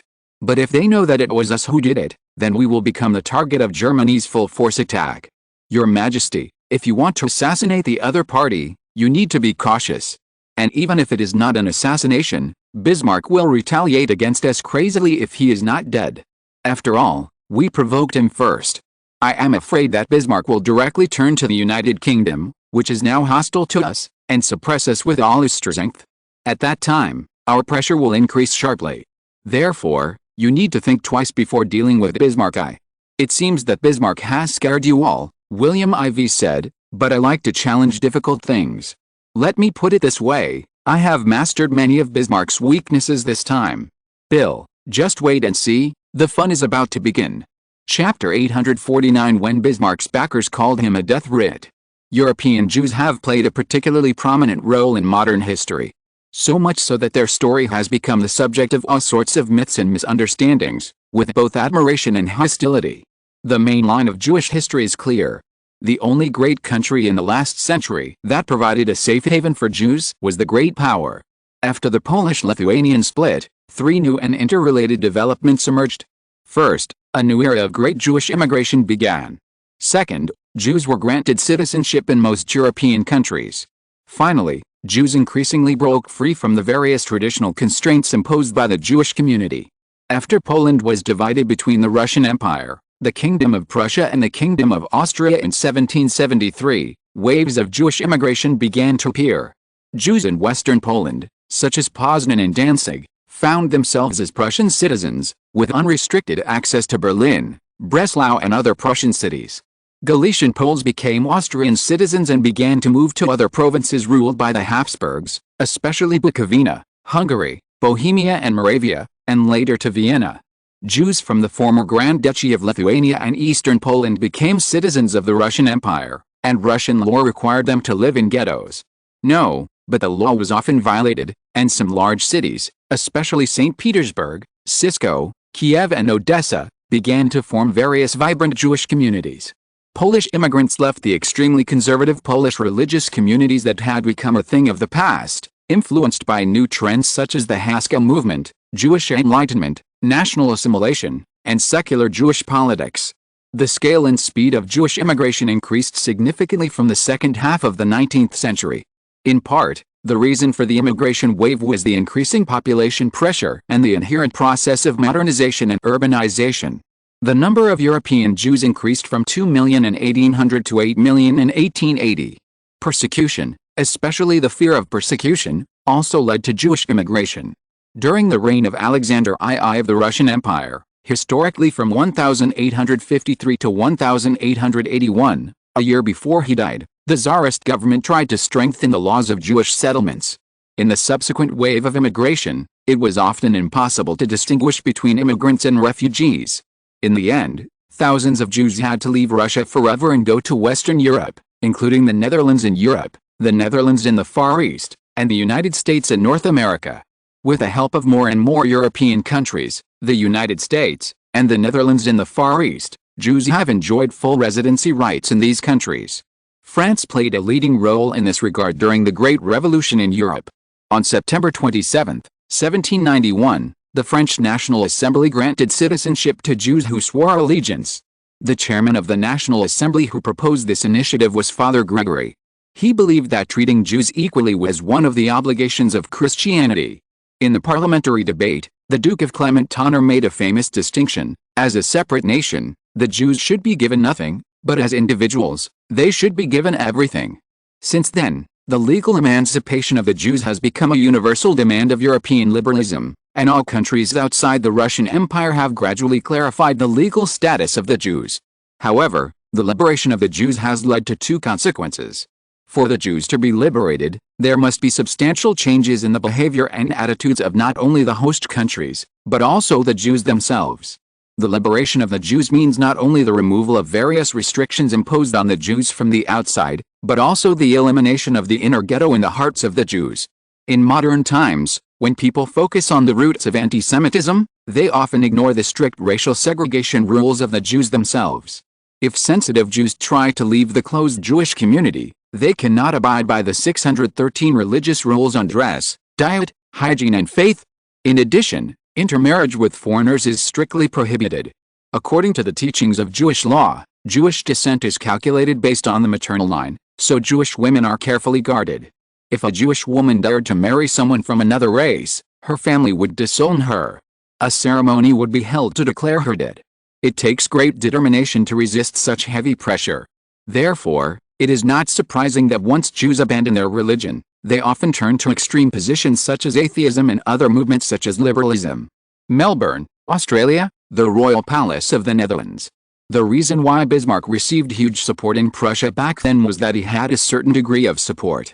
If you look at it in detail, he received such great support only from William I, the German emperor in 1871, who had just inherited the throne, and the support of the Junker aristocracy, the largest force in Germany, right? William IV said to his eldest son, Prince Albert, the Dutch-Australian prince, who nodded hurriedly. William IV followed up by saying, in that case, if we want to deal with Bismarck, we must deal with the two big backers behind him. Prince Albert asked in realization, how are you going to deal with them, Your Majesty? William I's position is consolidated, and it is too difficult to overthrow the other side's German emperor's position. Not to mention the Junker nobles, the very existence of Prussia will not fall just like that. William IV gave him a reproachful look, then laughed and scolded, where did I say I was going to attack these two parties? Prince Albert looked at little William IV in confusion. Your Majesty, weren't you going to deal with the two backers behind Bismarck?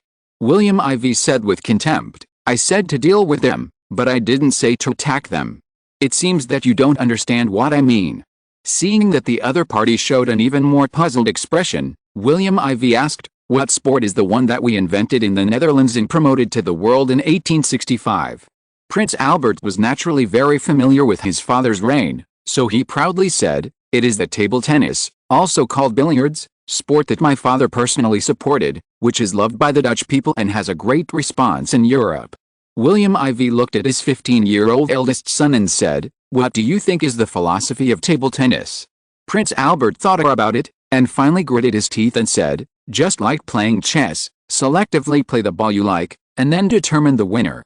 William IV nodded first, then shook his head and said, the latter part of determining the goal is correct, but the former is more general. Prince Albert looked at his father hopefully. William IV taught patiently, in my opinion, the greatest significance of table tennis is to use the white ball in your hand to hit the score we choose to get into the hole and score points, but this is only the only thing. We also need to control the strength after the ball goes into the hole so that the white ball can reach the ideal position for your next hole in the hole goal, and prepare to reserve a position for the next goal. Looking at his eldest son with a thoughtful look on his face, William IV said, it's true that they are Bismarck's backers, but in fact, you can think about it from another angle. Aren't they Bismarck's death warrants? Prince Albert asked as if he understood, what are you going to do, father? William IV, the king is the king and the minister is the minister, suspicion is harmful to people. Chapter 850, Burning Berlin. The Hoslachka movement was first established in Berlin and was associated with Moses Mendelssohn, the prototype of Nathan and Lessing's play Nathan the Wise. The Hoslachka movement was a natural extension of the Enlightenment movement that had been underway in the Christian world for some time. It sought to revise the exclusive religious content of Jewish education and expose Jews to mainstream European culture. The followers of the movement were known as the Wise Men, and they won many supporters among the Jews in eastern Poland, especially in Galicia. Galicia had already started Jewish secular schools with German language instruction. But the Lviv Kran issued a ban on the education of the Wise Men, reflecting the concerns of Orthodox Jewish leaders. The limited educational ideals of the early Hoslachka movement eventually spread, and some Jewish leaders began to advocate full assimilation, through which Jews could participate in all aspects of public life. This idea attempted to limit Jewish customs to the private circles of the family and the synagogue, distinguishing Jews from other citizens living together. This breaking of many traditional taboos inevitably laid the foundation for the new sect of Judaism, Reform Judaism, which appeared in the German Confederation in 1825.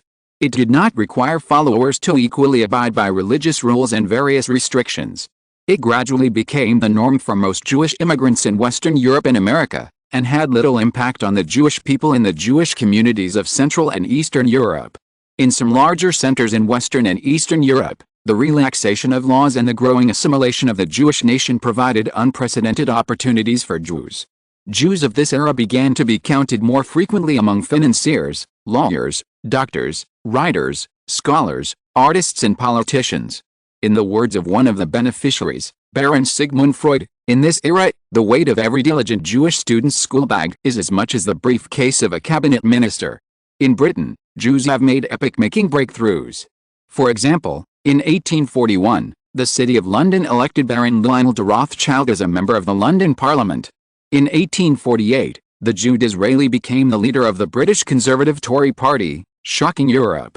In 1868, he once again excited Jews all over the world because he became the first Jewish prime minister in European history, and the prime minister of the world-class power of Britain. To be sure, Disraeli's grandfather was a Sephardic Jewish immigrant, and his family converted to the Church of England. Disraeli completely severed his relationship with the Jews. His father once said that Judaism cut off the connection between the Jews and the human family. After becoming prime minister, Disraeli told his friends, "Yes, I have climbed to the top of the greasy pole." However, as Disraeli's experience fully demonstrated, successful assimilation is a threat to the Jewish community. If all Jews followed Disraeli's example, then no one will be Jewish. As a result, as the immigration and assimilation process accelerated, Jewish assimilation faced a lot of resistance. The emerging Jewish nationalism, Zionism, was localized at first, and later became political, integrated into the European-wide nationalist wave. The impetus of Jewish nationalism stems from the various concerns brought about by the special Jewish experience. Compared with the nationalism of other European countries, the main difference between Jewish political Zionism and Jewish nationalism is that the Holy Land of Jewish nationalism is located outside the European borders. In addition, political Zionism has formed unrealistic results. In the 1860s, Jewish colonists first attempted to go to Palestine in the Ottoman Empire, which marked the beginning of political Zionism. In 1870, a Jewish colonist group, the Friends of Jerusalem, received financial support from the French financial tycoon Baron Edmond Rothschild, the only surviving member of the second generation of the Rothschild family. 2 years later, in 1872, the first Jewish colonist conference was held in Rotterdam, the former capital of the European Netherlands. In 1876, a unified World Zionist organization was established in Sydney, the largest city on the Australian continent in the far east of the Netherlands. Most of the initiators of this movement were Polish rabbis with independence tendencies, such as Zvi Hirsch Karishel of Thorn and Samuel Malaval of Białystok. However, in the end, the leadership of the World Zionist Organization fell into the hands of radicals led by Theodor Herzl, a German-born and German national journalist of the Berlin Daily. But at the same time, people like Cologne banker David Wolfson and Manchester University chemist Chaim Weizmann became leaders of their own factions. If someone pays attention, it can be found that these three people are in different countries. The former Herzl is in Germany, the latter Cologne Wolfson is in France, and Weizmann is in the UK. These three people are candidates put forward by the three major powers in recent years, indicating that these countries are showing goodwill to the Jews in their respective countries. On December 5, 1880, the joint exercise of the Netherlands, Spain, Sweden, and Denmark around the British Isles officially came to an end. However, the four countries did not directly stop military operations, but moved the exercise to the Baltic Sea and Strait in northern Europe. Obviously, the four countries are indicating that the four countries will not give up any security interests in the security situation here, and issued an implicit warning to the major powers in the region, the Russian Empire, the German Empire, Britain, and France. In this regard, the major powers are well aware of it, especially the pearls and jades in front of Britain, but it also made Germany, Russia, and France give enough face to the four countries and choose to treat it with silence. This makes many people who like to do things secretly regret it. On December 7, 1880, just when everyone was relieved, a piece of news in the European Times caught the attention of Europe. The article was clearly written, but it was sharply critical. Among them, the object of this criticism was the reason why everyone was paying attention. It turned out that it was an article by Bismarck, the Prime Minister of the German Empire. In the article, a series of Bismarck's life stories from birth to growth experience and then to entering politics were listed. Even Bismarck fell in love with and married a national woman during college, but because he wanted to make money by gambling, he didn't expect to lose money in the end, leading to poverty, and finally the two divorced quickly. After that, he met a pastor's daughter, but the woman finally followed a wealthy businessman and left him. All these things were announced to the public. Anyway, it was so detailed that Bismarck was stunned, and even Bismarck did not refute it. So under the various versions circulating in Europe, more versions began to appear. Among them, the reason why Bismarck, who was afraid of poverty, was able to get to the top was mainly due to the support of wealthy Jews. In response to this, there were even more doubts within the German Empire. Among them, the Junker aristocratic group that had always firmly supported Bismarck also had differences. The effect of attacking Bismarck was unexpectedly good. End of this chapter. Thank you very much for reaching the end. Don't forget to like. Looking for more exclusive content and immediate access? Subscribe to our Patreon. Remember, every like, subscription, or donation encourages us to continue. Thanks to everyone. See you in the next video.